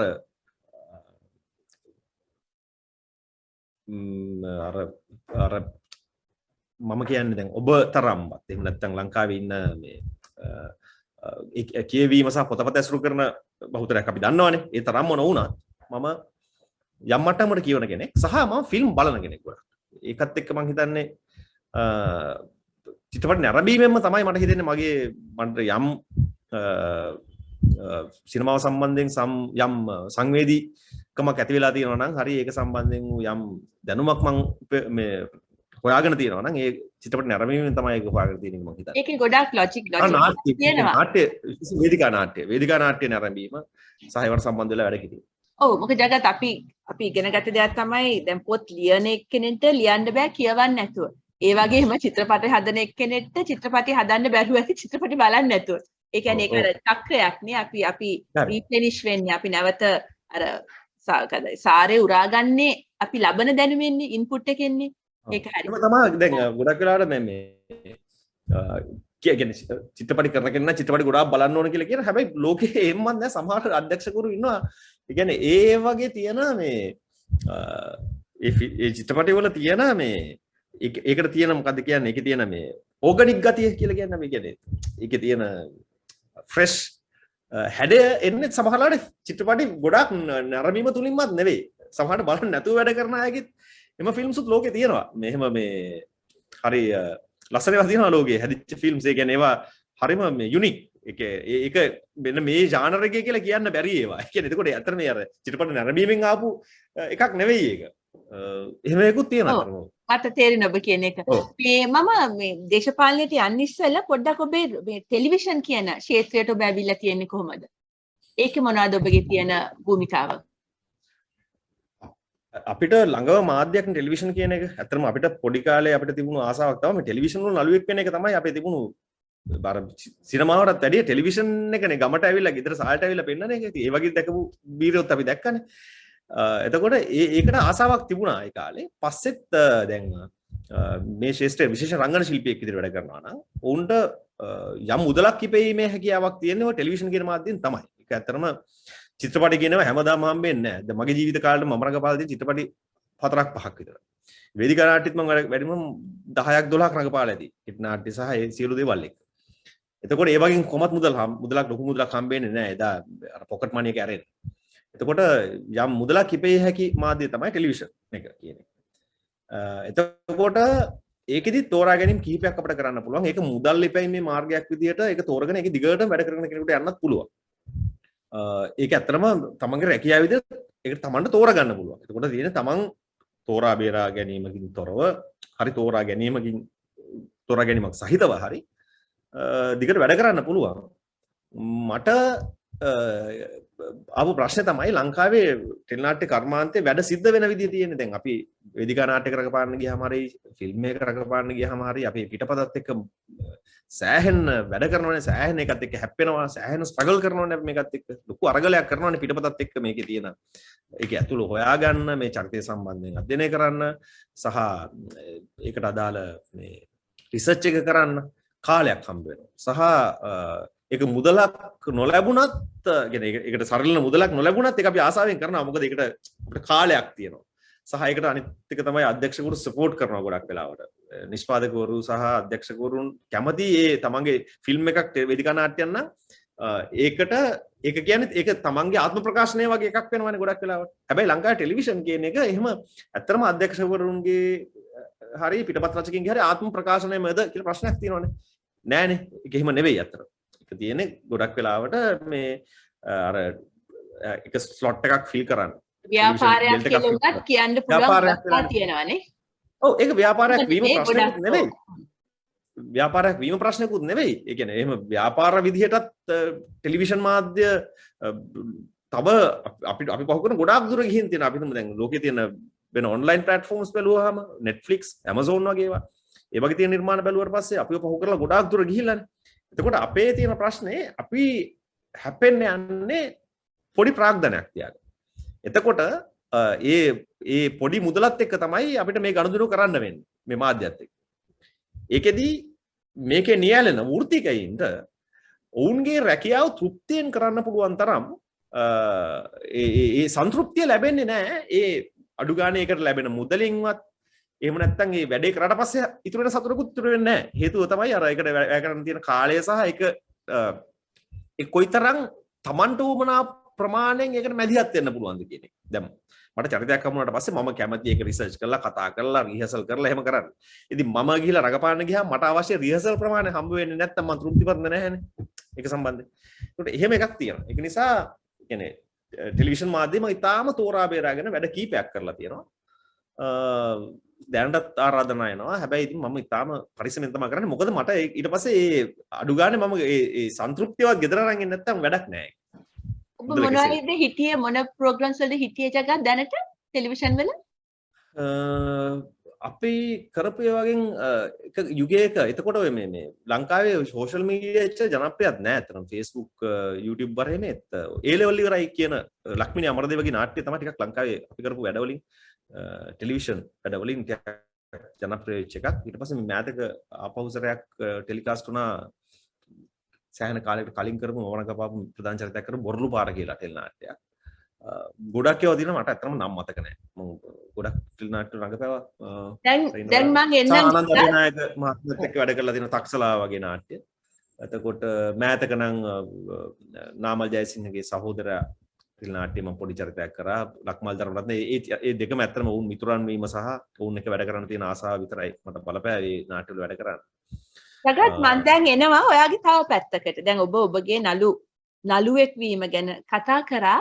ඔය අතරතුර ඔබ ඊටාම ක්‍රියාශීලී දේශපාලන ක්‍රියාකාරීත්වයක් දරන කෙනෙක් හැටියට මම දැක්ක 2015 අර මේ කෞශල්‍ය කුමාරසිංහ අය වගේත් මම දන්න හින්දා අලුත් පරපුර ඇවිල්ලා ඊට පස්සේ එතන ඒ ඡන්දයේදී සමාජ ක්‍රියාශීලී සමූහ කොතරම් බලපෑවද කියලා අපි දැක්කා. ඒ කියන්නේ පරද්දන්න බැරිම කියලා හිටපු රජයක් වුණාත් අන්තිමට ඒ ඔබ හින්දා විතරක් නෙමෙයි මං කියන්නේ මුළු සමාජයේම ඒ භූමිකාව අපි දැක්කා. ඊට පස්සේ ළඟදී දැන් මේ ගෝල්ෆේස් අරගලයේදී ක්‍රියාශීලී කලාකරුවන් අතර ඔබ ඊටාම කැපී පෙනෙන චරිතයක් වුණා. මගේ මේ අතරමැදියාව channelයේ මම කලාව ප්‍රතිරෝධනය ලෙස කරන වැඩසටහන් මාලාවේ මම කීප දෙනෙක් එක්ක කතා කරා. එතකොට ඔබ ඒ දේශපාලන ක්‍රියාකාරීත්වයට මුල ඉඳන්ම ඔබගේ එහෙම පැත්තක් තිබ්බද? පිවිසුනේ කොහොමද? ඒකට කියලිම මුලින්ම. ඔව්. මම මුලින්ම සඳහන් කරා අපේ මගේ අම්මයි තාත්තයි 88 කාලේ මට තීරණ වයස අවුරුදු 9ක් කාලේ ඔවුන් ශ්‍රී ලංකා නිදහස් පක්ෂයේ ක්‍රියාකාරී සමාජිකයෝ. ඒ කියන්නේ ඒ වෙනකොට කියන්නේ උන්ට කිසිදු විදිහකින් අර දේශපාලන ජීවිතයේ ඉසිඹුවක් හම්බෙච්ච නැති අය. ඒ කියන්නේ අවුරුදු 17ක් UNP එක බලයේ ඉඳි මේගොල්ලෝ ශ්‍රී ලංකා නිදහස් පක්ෂයට තමයි වැඩ කරන්නේ. අපේ තාත්තිගේ ෆැමිලි එකේ බාලම මල්ලි ජනතා විමුක්ති පෙරමුණට සම්බන්ධ වෙලා ඒ සරණත් දාංශයේ ක්‍රියාකාරී විදිහට ඔහු සිරගත වුණු පුද්ගලයෙක්. ඒකට මේවා මම දැකලා තියෙනවා. සහ ඊට පස්සේ මම කියන්නේ අර වාමාංශික දේශපාලනය කෙරෙහි වූ කැමැත්තෙන් නැති සමහරට මේ දේවල් වලින් වෙන්නේ නැති මට. සහ ඒ කාලේ ඔය මගේ මවට පියාටත් මරණ තර්ජන තිබුණා 88 89. සහ ඒ කාලේ පොලිසියෙන් උස්සගෙන යනවා අපි ඕක දකිනවා. ඒක අර එහෙම දේශපාලන සවිඥානික භාවයක් නැතත් කුමක් හෝ දෙයක් සිද්ධ වෙනවා සමාජ අසාධාරණයක් වෙනවා ඒකට එරෙහිව තරුණයෝ නැගිටිනවා කියලා කොහොම සංඥාවක් අපිට ඇවිල්ලා තිබුණා. ඉතින් ඒවත් එක්ක ඊට පස්සේ අපි මම ඉස්කෝලේ යන කාලෙත් පොඩ්ඩක් කියවන කරන කෙනෙක්. ඒවත් එක්ක පොතපත පත්තර බලද්දී ආපු දැනුමක් මට තිබුණා යම් මට්ටමක. ඊට පස්සේ නාට්‍ය කලාවට සම්බන්ධ වුණාට පස්සේ මට හම්බුණු සමහර ගුරුවරු විශේෂයෙන්ම සිසිරකේ තඩිකාර සහෝදරයා ඔහු මගේ ගුරුවරයෙක් විදියට මට අපිට නාට්‍ය කරපු කෙනෙක් විදියට මාතලේ ප්‍රදේශයේ ඔහු වාමාංශික දේශපාලන සම්බන්ධ වැඩ කරපු කෙනෙක්. එතකොට ඒ කාලේ අපි නාට්‍ය කරනවට අමතරව අපේ සාකච්ඡාවල දේශපාලනයක් තිබුණා. ඊට පස්සේ කොළඹ ඇවිල්ලා මම මේ නාට්‍ය පාසලේ වැඩවලට සම්බන්ධ වෙලා වැඩ කරන කාලේ මම ජනතා විමුක්ති පෙරමුණට 2001 විතර වගේ තමයි නාට්‍ය පාසලට සම්බන්ධ වෙන්නේ. ඊට පස්සේ 2003 කාලේ ජනතා විමුක්ති පෙරමුණත් එක්ක මම වැඩ කරනවා ශිෂ්‍යයෙකු ඉන්න කාලේ අර නාට්‍ය පාසලේ. ඒකට උන් එක වීදි නාට්‍ය වලට මම යනවා උන්ගේ යම් යම් ප්‍රචාරණ වැඩවලදී ඒ වගේ වැඩ කරමින් හිටියා.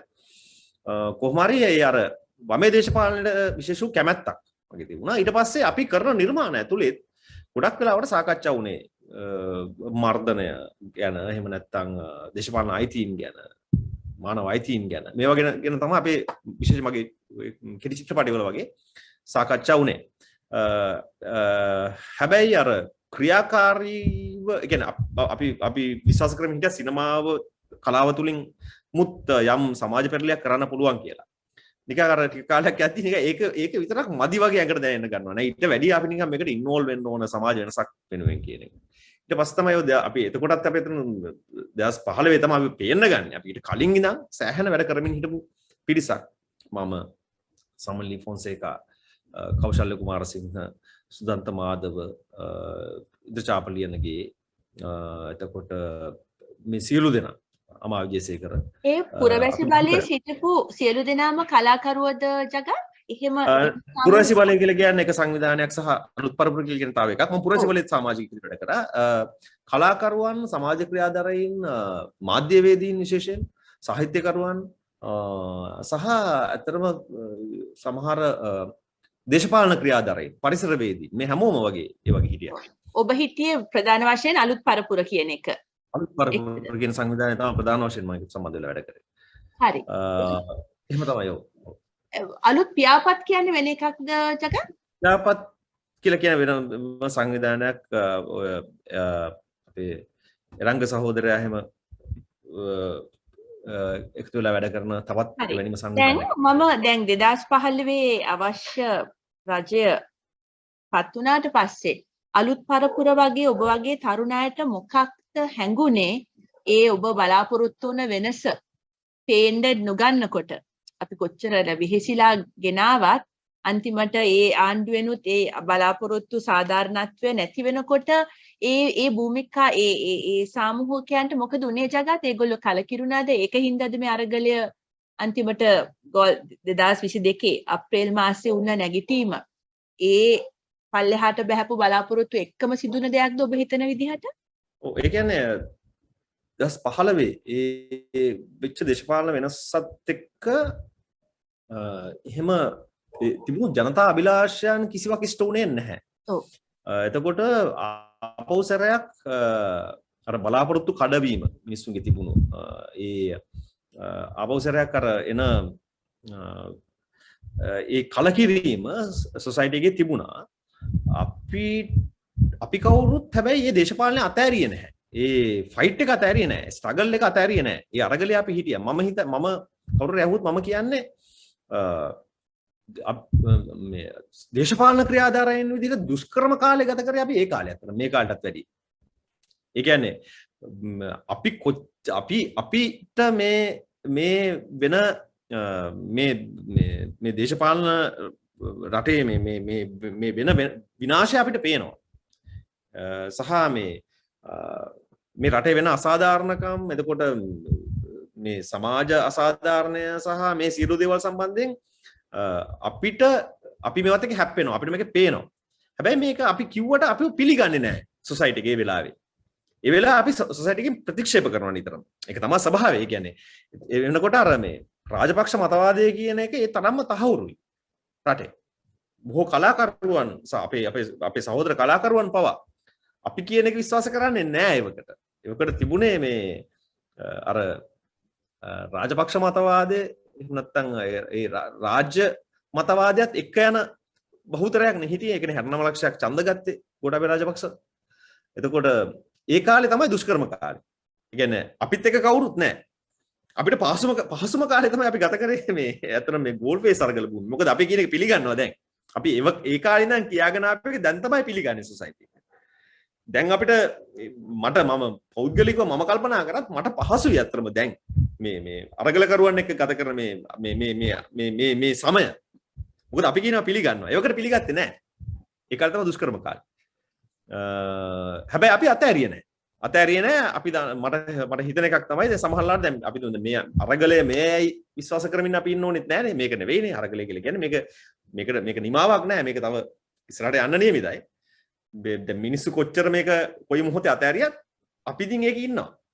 අපෝ දවසක මිනිස්සු එකතු වෙච්ච දවසක අපි මේක හිටියා නේද ජගත් අපිට අර විෂුවල් එක ගොඩාක්ම ප්‍රබලව දැක්කේ මේ අප්‍රේල් කාලේ. හැබැයි ඒක ඔයගොල්ලෝ ඉස්සරි ධම්ම කරා ඉදිරියට කරහැර සාධාරණ වෙනුවෙන් අපිට සතුටක් තියෙනවා. මොකද අපේ අර අවුරුදු ගානක උත්සාහයේ ප්‍රතිඵලයක් තමයි මේක.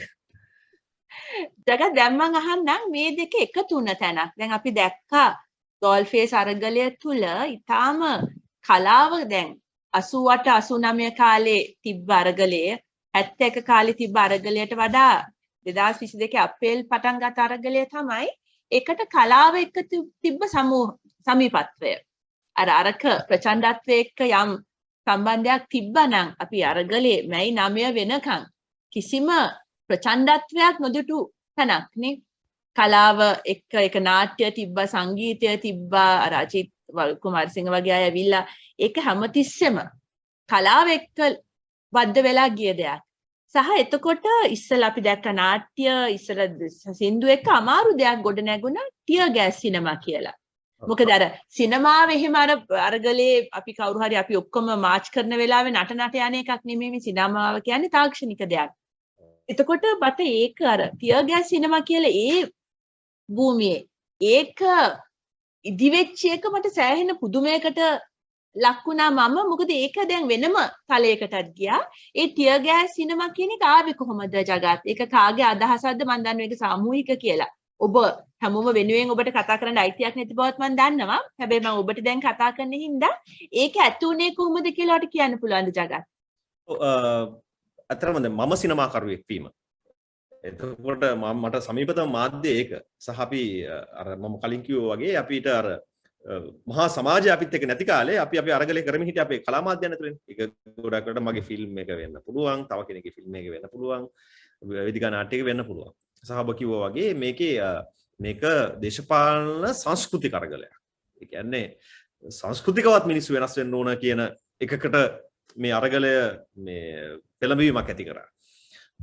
මම ඒකට පොඩි පෙරවදනක් අපි සැපයුවොත් මෙහෙම. ඒ කියන්නේ ලංකාවේ මේ රාජපක්ෂ විශේෂයෙන් රාජපක්ෂවරුන්ගේ මේ මතවාදය මේ රිජීම් එක තහවුරු කරන්න ඒ අය කරපු තව දෙයක් තමයි ඔවුන් පිළි නොගන්නා ඒ ජාතික මතවාදය පිළි නොගන්නා කලාකරුවන් පවා මර්ධනය කරා එක්තරා යුගයක. සිනමාකරුවන් එල්ලලා මරන්න ඕන කියලා පත්තරවලට ලිව්වා. එතකොට CID එකට අරන් ගියා. මට මතකයි සමහර චිත්‍රපටවල නගපවු නළු නිලියෝ පවා CID එකට අරන් ගියා. අරන් ගිහලා ප්‍රශ්න කරන්න ගත්තා.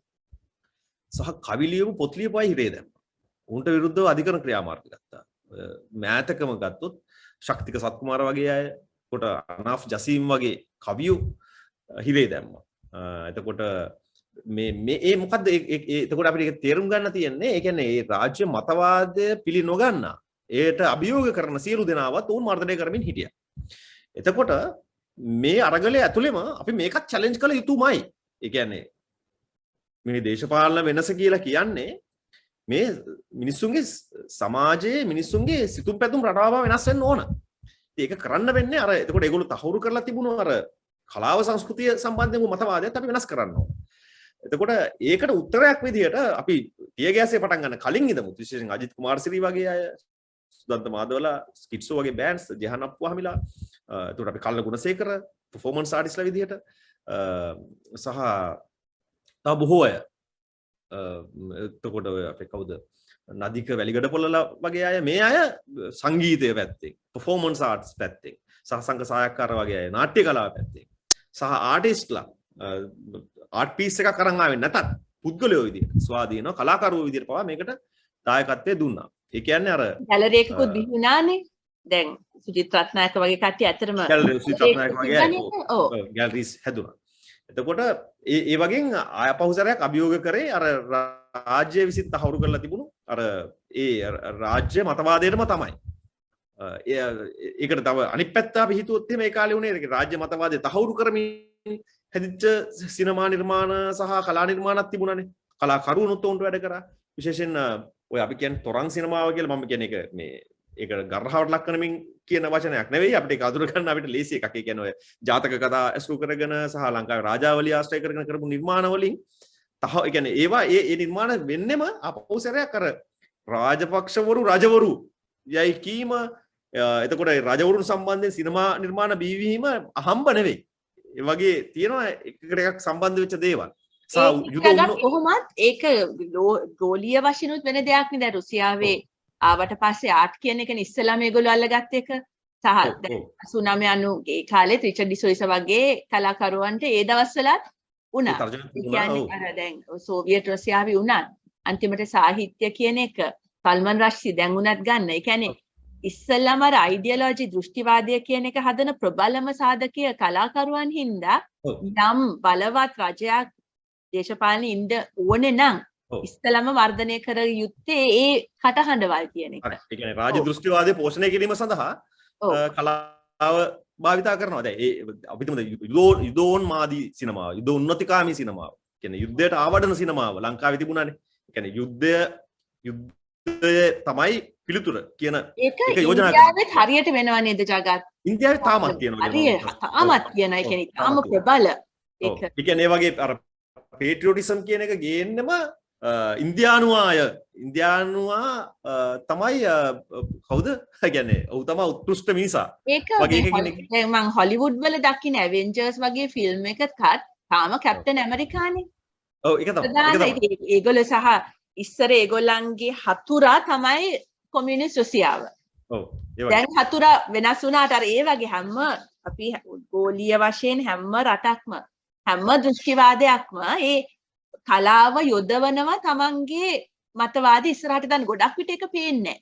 ඒක තමයි. දැන් ඇමරිකාව වගේ රටවල ඇත්තටම අපිට මේ ප්‍රධාන ධාරාවේ සිනමාවට අමතරව බිහි වෙන එහෙම විකල්ප ධාරාවන් පේන නැති තරම්. අපිට එහෙම සාකච්ඡාවට ගන්නව නම් ගන්න තියෙන ඇත්තම ටොඩ් ෆිලිප්ස් කරපු මේ ජෝකර් වගේ ෆිල්ම් එකක් කරන්න නේද? ඔව්. එදා භූපතිගේ සාකච්ඡාවෙත් ඒකයි කිව්වේ. ඒක තියෙනවා. ඒක හැබැයි අපිට මේ ඈත ඉන්න අපිට ඒක පේන්නේ නැහැ ජගත්. සමහරවිට ඇමරිකාවේ පේනවා ඇති.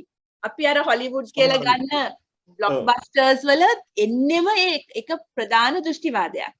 ඔව්. හැබැයි ලංකාව එයාට මම හිතනවා ගොඩක් ඉස්සරහින් හිටියා කියලා. ඒකට චැලෙන්ජ් කරපු සමහරලාට ඇත්ත වශයෙන්ම අපි පොඩි හින්දා. ඒක චැලෙන්ජ් කරපු සිනමාකරුවෝ ලංකාවේ හිටියා. ඒ කියන්නේ එතකොට ඒවටත් වෙන විදිහකට ඒවටත් ලියන්න ගත්ත NGO කාරයෝ NGO වලින් සල්ලි අරගෙන සල්ලි හදනවා රට පාවා දෙන්න හදනවා කියලා ඒවටත් දැන් මම හිතන්නේ සම්පත් පුෂ්ප කුමාර කෞශල්‍ය ෆර්නෑන්ඩෝ එහෙම CID එකට කැඳෙව්වා අර ෆ්ලයින් ෆිෂ් වලින් පස්සේ. ඒ කියන්නේ එහෙමත් වෙනවා. සම්පත් ජයවීර එතකොට කෞශල්‍ය ෆර්නෑන්ඩෝ අතු සියලු දෙනා. එතකොට එහෙම එකක්. එතකොට දැන් මේවට ඒ කියන්නේ අර මම කිව්වේ අර යුද්ධෝන්මාදී සිනමාව මේවට උත්තර දෙන්නත් ඕනේ අපි. එතකොට ඒක නෙවෙයි. කියන්නේ රාජපක්ෂවරුන්ගේ එහෙම නැත්නම් රාජ්‍ය දෘෂ්ටිවාදය පෝෂණය කරන කලාව පමණක් නෙවෙයි කලාව කියලා කියන්නේ කියන උත්තරෙත් අපි හොයලා දෙන්න ඕන මිනිස්සුන්ට. එතකොට ඒකට උත්තර අර මම කිව්වා වගේ මේ අරගලය ඇතුළේම යම් යම් තැන් වලින් ඔහොම මතු වුණා. ඉතින් සිනමාකරුවන් විදිහට අපි කියන්නේ අපි අර ලංකාවේ සිනමාවත් අර මම කියන්නේ රාජ්‍ය දෘෂ්ටිවාදය පෝෂණය කිරීමේ ප්‍රධාන මාධ්‍යයක් වෙලා තිබුණ නිසා අපි ඒකටත් උත්තරයක් හොයන්න ඕන වෙලා තිබුණා. ඉතින් ඒකට තමයි ඔය ටියර් ගෑස් කියන ඒ concept එකෙන් ගේන්නේ අපි. ඒකෙදි අතරම මේක සාමූහික ක්‍රියාවලියක්. මේකේ මුලින්ම නායෝමි අප්සරා එතකොට ශානක ගලබොඩ නාමල් ජයසිංහ එතකොට කුලරුවන් ගමගේ ප්‍රියන්ත කළුආරච්චි මේ හැමෝම සහ එතකොට අපි මේකේ ෆිල්ම් හෝල් එක පටන් ගන්න ඕන කියලා අපි කතා කරමින් ඉන්න කාලේ කොහමද දුලිකා මාරපන සහ සුජීව ප්‍රියාල් දෙන්නත් ෂෝට් ෆිල්ම් ෆෙස්ටිවල් එකක් අරගල භූමියේ කරන්න ඕන කියලා අදහසක ඒගොල්ලෝ ඉඳලා තියෙනවා. ඒගොල්ලෝගේ සූදානම් වෙලා තිබුණේ මට මතක හැටියට එළිය අර ඩ්‍රයිව් ඉන් සිනමා වගේ එළියේ ස්ක්‍රීන් එකක් දාලා පෙන්නන්න. හැබැයි අපේ සාකච්ඡාව ඇතුලේ අපි තිබුණ එකක් තමයි අපේ තිබුණා කියන්නේ අපි එළියේ පෙන්නමු කියලා අදහසක් මුලින් තිබුණා. හැබැයි මම විශේෂයෙන් කිව්ව කාරණා තමයි එතන හරි නොයිසි ලොකේෂන් එකක්. ඒ කියන්නේ අර හෝන්ස් ගහනවා නලා ගහනවා සටන් පාට කියනවා. එතකොට අපිට ඔවුන්ට කරදරයක් වෙන්නත් බෑ. ඒව නවත්තන්නත් බෑනේ. ඒක තමයිනේ එතන වැඩේ. ඒ කියන්නේ එතන මිනිස්සු ඇවිල්ලා ඉන්නේ සටන් පාට කියන්නේ. go home ගෝටා කියන මේ සටන් පාටේ අනිවාර්යෙන් එතන කියන්න ඕනේ. ඒ ഘോഷාව එතනට අවශ්‍යයි. හැබැයි චිත්‍රපටයක් බලනවා කියන එක මේ ഘോഷාවෙන් මිදිලා කරන්න ඕන වැඩක් කියලා අපිට අදහසක් තිබුණා. ඊට පස්සේ කොහොමද දුලිකා මාරපන්ලත් අපිත් එක්ක එකතු වුණා. ඒගොල්ලෝ අපි කිව්වා එහෙනම් ඔයාලගේ ෂෝට් ෆිල්ම් ෆෙස්ටිවල් එකත් අපිත් එක්ක එකතු වෙලා කරන්න. අපි දෙගොල්ලෝ එකතු වෙමු. මොකද දැන් දෙකක් යන්න අවශ්‍ය නැහැ. අපි දෙගොල්ලෝ එකතු වෙලා මේ අපි එක තැනක සිනමා ශාලාව පටන් ගමු කියලා. ඒ වෙනකොට මම ඇතුළු පිරිසක් විශේෂයෙන් එතකොට මේකට තව විෂුවල් ආර්ටිස්ට්ලා කීප දෙනෙකුත් සම්බන්ධ වෙලා හිටියා. බන්දු මනම්පේරි ඩොක්ටර් කොන්ස්ටන්ටයින් එයා පර්ෆෝමන්ස් ආර්ටිස්ට් කෙනෙක්.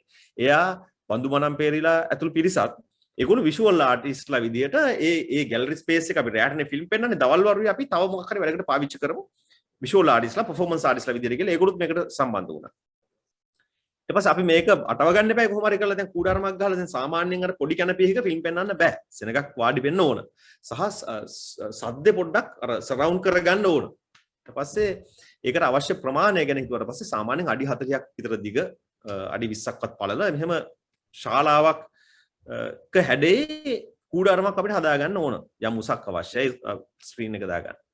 පස්සේ මම දන්න මමත් සහ අනිත් අයත් සම්බන්ධ වෙලා ඔය ආකිටෙක්ට්ස්ලා කීප දෙනෙකුට කතා කරලා අපි මේකට පොඩි සැලැස්මක් කැන්දෙව්වා. සුමුදු අතුපෝරල සහෝදරයා මේකේ ස්කෙච් එකක් අපිට ඇඳලා එව්වා. අපි හිතුවේ අපිට යම් මුදලක් හොයාගෙන මේක හදාගන්න පුළුවන් වෙයි කියලා. ඒකට යකඩ බට සහ ටෙන්ට්ස් ගන්න ගියාට පස්සේ විශාල මුදලක් වැය වෙනවා. අපි සතුව ඒ මුදල නැහැ. කියන්නේ අපිට සල්ලි නැහැ. අපි දැන් අපි 10 15 දා අපි යාළුවෝ එකතු වෙලා තමයි මේ දැන් මේක කරන්න ගත්තේ. සල්ලි නැහැ. ඊට පස්සේ දැන් මේක කරන්න බෑ අපිට අමාරුයි. ඊට පස්සේ විවිධ අයගෙන් අපි ටෙන්ට්ස් ඉල්ලුවා තියෙන අයගෙන් අහලා බැලුවා. එතකොට ඒ කාලේ කවුරුත් ඔතන ටෙන්ට්ස් දෙන්න කැමති නැහැ. ඒක කොයි වෙලේ ගහලා විනාශ කරයිද කියලා දන්නේ නැහැ. දෙන ඒ වගේ ආරක්ෂා සම්බන්ධ ප්‍රශ්නයක් තියෙනවා. ඕකමයි 9න් පස්සේනේ නේ දුන්නේ ජගත්. නෑ 9ට කලින් තමයි අපි අත්තට මේක ප්ලේස් කරේ. හැබැයි ඒ වෙනකොට මිනිස්සුන්ගේ බයක් තිබුණේ මේ කොයි වෙලාවෙ හරි ගහලා ඉවර කරයි කියලා. ඔව්. කොහොම හරි අපි පොඩි මුදලක් එහෙම්ෙන් එකතු කරගෙන අපි ඊට පස්සේ අපි කල්පනා කරා මේක අපි එහෙනම් දැන් මේ අපිට මැටීරියල් කොස්ට් එක වැඩි හින්දා අපි මේක අපි හදමු එහෙනම් වෙන විදියක්ම ආකිටෙක්චර් කීප දෙනෙක් කතා කරලා පස්සේ ඒගොල්ලෝ කිව්වා මේක වෙන විදියක් හිතන්න පුළුවන් අපිට නිකන් ඒ ෆ්‍රේම් හවුස් එකක් වගේ අපිට උණ බට වලින් හදන්න පුළුවන් කියලා. ඒ පාර ඔය පාලපොතු පිටිය කියලා ඔබ දන්නවා ඇති ආටිස්ට් කෙනෙක් ඉන්නවා ශ්‍රී ලංකාවේ ජනප්‍රිය කෙනෙක්. පාලායිර කතා කරාම කිව්වා ගෙදර ලොකු උණ පඳුරක් තියෙනවා අපි ඒක ජාත්‍යන්තර වශයෙන්ම සෑහෙන පිළිගැනීමක් තියෙන ලංකාවේ ප්‍රසිද්ධ වුණාට. පාලායිලාගේ ගෙදර ලොකු උණ පඳුරක් තියෙනවා. ඕනනම් ඒකේ උණ පඳුරේ උණ බට ටික අපිට දෙන්න කියලා කිව්වා. මට ඕන වුණා දැන් මේකෙදි දැන් බොහෝ අය ඩිස්කරේජ් වෙනවා දැන් මේක කරගෙන යන්න ගියාට පස්සේ සල්ලි නැති හින්දා මේක කරන්න පුළුවන් වේද බැරි වේද මම හිතාගෙන මම සහ තව අපි කීය දෙනෙක් හිටියා කොහොම හරි මේක කරන්න ඕනේ කියන්නේ දවසක් හරි ෆිල්ම් එකක් කරලා මේක පෙන්වන්න ඕනේ කියලා. කියන්නේ අපි පටන් ගත්ත වැඩේ කරන්න ඕනේ කියලා. ඊට පස්සේ අපි එහෙමත් මේක මම සැලසුම් කරමින් හිටියා දැන් ඒ බර ටික නැතුනොත් මෙහෙමයි කියලා. ඊට පස්සේ අපේ දිල්හානිය අශෝක් මහලා සහෝදරි දිල්හානියක් කර මම කතා කරලා මම දිල්හානිය කතා කරලා මෙහෙම එකක් තියෙනවා. ඊට පස්සේ එයා කතා කරලා තිබුණා ජයන්ත ධර්මදාස් මහත්මයාට කතා කරලා එයාගෙමුත් ඒගොල්ලෝගේ කන්ස්ට්‍රක්ෂන් ඉන්ඩස්ට්‍රි එකේ ඒගොල්ලෝ ඉන්න නිසා අපිට පුළුවන් මේ බට ටිකක් සහ මේ දේවල් ටිකක් දෙන්න. ඊට පස්සේ එයාත් ඒක සූදානම් කරලා තිබුණා. මම මේක දැනගෙන හිටියේ නැහැ. එයාත් උතුරු දුලිකා මාරපර මහත්මියගේ මම මේ විස්තර කරගෙන යනවා. හරිද? අපිට කරන්න දෙයක් නැහැ. ඊට පස්සේ දුලිකා මාරපන සහෝදරියගේ සම්බන්ධයක් කරා අපිට හම්බුණා ප්‍රදීප් කියලා සහෝදරයෙක් කොහොම ඊට කලින් ටෙන්ස් කීපයක්ම අරගල භූමියට දීලා තිබුණා. එයා සත පහක්වත් ගන්න නැතුව එයාගේ මේ ශ්‍රමය සහ ඒ සියලු දේවල් එක පුටු ටිකයි ටෙන්ට් එකයි සම්පූර්ණයෙන් අපිට දුන්නා. ඒක ලොකු අපිට සහනයක් වුණා. නැත්තම් මේක පටන් ගන්න වෙන්නේ නැහැ. ඊට පස්සේ ඒක ස්ක්‍රීන් එක ගහලා දුන්නා පුල් චවිල බණ්ඩාර සහෝදරයා. කොහොම හරි කොහොම මේක අපි මෙහෙම ටෙන්ට් එකක් විදිහට ස්ථාපනය කරා. අරගල භූමියේ. ඊට පස්සේ මේක ඇතුලේ දෙපැත්ත ඉන්ටීරියර් එක කරගත්තා අපි ඔය බඳු පරම්පරි සහෝදරයා හැම කරලා තිබුණු 2009 යුද්ධයට සමගාමීව කරපු මේ ඩොමෙස්ටික් වයලන්ස් සම්බන්ධයෙන් කරපු පේන්ටින්ග්ස් වගේ ඒවා කර්ටන්ස් වගේ ඒ ටිකකින් අපි ඇතුළ තව ලස්සන කරලා මේක කොහොම හරි අපි මේකේ පළවෙනි ෆිල්ම් එක පෙන්නුවා මට දවස මතක නැහැ. අපි ඒක ස්ථාපනය කරමින් ඉදි තමයි මැයි 9 වෙනිදා පහර දීම මේකට සිද්ධ වෙන්නේ. ඒ වෙලාවේ මමත් අරගල භූමියේ හිටියා. මට ආපු බය තමයි ඒ වෙනකොට ඒක තනිකර රෙදි වලින් ගහපු කැනපි එකක්. මේක ගිනි තියයි කියන එක. ඒක ගොඩක් මේ අරගල භූමිය ඇතුළට වෙන්න තිබුණේ. ඒක නිසා එදා ඒක බේරුණා. ඒකට ගිනි තිබෙන සම්පූර්ණයෙන් ඇවිලෙනවා. එදා තමයි අපි ඒක අර චිත්‍ර ටික එල්ලන්න අරන් ආවේ. එදා අරන් ආපු චිත්‍ර ටික නැවත වතාවක් වාහනයක දාලා යවුවා අපි. මේක ගිනි තියයි කියලා බයට. එදායින් පස්සේ තාපව සැරයක් මේ ආය අපේ අපිට ආය තිබුණ ප්‍රශ්නයක් මේක පෙන්වන්න පුළුවන් වෙයිද ෆිල්ම් මේ කියන්නේ ආපෝසරයක් මිනිස්සු එයිද මේකට ගහන්න එනවා විවිධ ප්‍රශ්න කොහොම හරි අපි මේක මොකද මේ 9න් පස්සේ අර වාතාවරණය වෙනස් වුණානේ දෙකපාරක් ජගත් අර තිබ්බ කලාව සහ ඒක අර එක අතකින් ෆෙස්ටිවල් එකක් වගේ ෆෝක් ෆෙස්ටිවල් එකක් තරමටම අර මිනිස්සු කලාවට බද්ධ වෙලා හිටියේ හැබැයි 9 වුණ සිදුවීම හින්දා පහර දීම් ප්‍රචණ්ඩත්වයට ඔන්න මුල් පිරීමක් වුණා එදානේ එදා සහ ඇත්තටම අප්‍රේල් 9 පටන් ගත්ත අප්‍රේල් 9 නේ මේක මෙතන පටන් ගන්නේ ගෝල් ෆේස් එකේ මේ අප්‍රේල් 9 පටන් ගන්න මැයි 9 වෙනකන් ඒ කාලේ මාසික කාලේ ගත වෙද්දී ඇත්තටම අරගල භූමියේ සෙනග ඇත්තටම අඩු වෙමින් ගිහලා මිනිස්සු එන්නේ නැති තරමට මොන වගේ ආවා ඒක. එතකොටත් අපිට ආව ප්‍රශ්නයක් තමයි ආපෝසරයක් අපි මේ ෆිල්ම් හෝල් හදාගෙන කාටද ෆිල්ම් පෙන්වන්නද මිනිස්සු එන්නේ නැහනේ කියලා. ඊට පස්සේ උන අප්‍රේල් 9 පහර දීමත් එක්ක ආපෝසරයක් පිවිදීමක් ඇති වෙන්න ගත්තා. මැයි 9 ආපෝසර කියන ගත්තා. මැයි 9 මේ වගේ කියන්නේ කාලින් කාලට සෙනග අඩු වෙනවා වැඩි වෙනවා. එතකොට කොහොමද අපි සතිය දවස් 5ම චිත්‍රපටි පෙන්වන සැලැස්මක තමයි අපි හිටියේ. අපිට ඉතින් ඒකට මූලික වියදමක් යනවා. ඉතින් මේක ප්‍රොජෙක්ට් එකක් අපිට ඕන වෙලා තියෙනවා. ප්‍රොජෙක්ට් එක අපි යාළුවෙක්ගෙන් ඉලගත්ත සාලිය කියලා මිතුරෙක් අපිට මේක ලබා දුන්නා. ඒකට මේක සවුන්ඩ්ස් අපි ගේන්න ඕන. සවුන්ඩ්ස් වල දෛනිකව යන වියදමක් තියෙනවා. අපිට මේක දරා ගන්න බෑ. මොකද අපි සතු මුදල් නැහැ. අපි එකතු කරගත්ත යාළුවන්ගෙන් එහෙම එකතු කරගත්ත මුදලක් තියෙනවා. ඒක සම්පූර්ණ විදංගල ඉවර වුණා. ඊට පස්සේ අපි සතිය අන්තයට පමණක් සීමා කරා. කොහොම හරි ඒ වගේ අපි පුළුවන් තරම් කාලයක් අපි ඒකේ චිත්‍රපටි පෙන්වනවා. සහභාගීත්වය මොන වගේද? කියන්නේ ප්‍රේක්ෂකයන්ගේ ජගත් විවිධයි. සමහර චිත්‍රපටි දැන් අපි මට මතකයි අපි පළවෙනි ආරම්භක චිත්‍රපටයේ විදිහට ඔක පෙන්වුවේ කෙන් ලොච් කියන සිනමාකරුවාගේ Sorry We Miss You කියන ෆිල්ම් එක.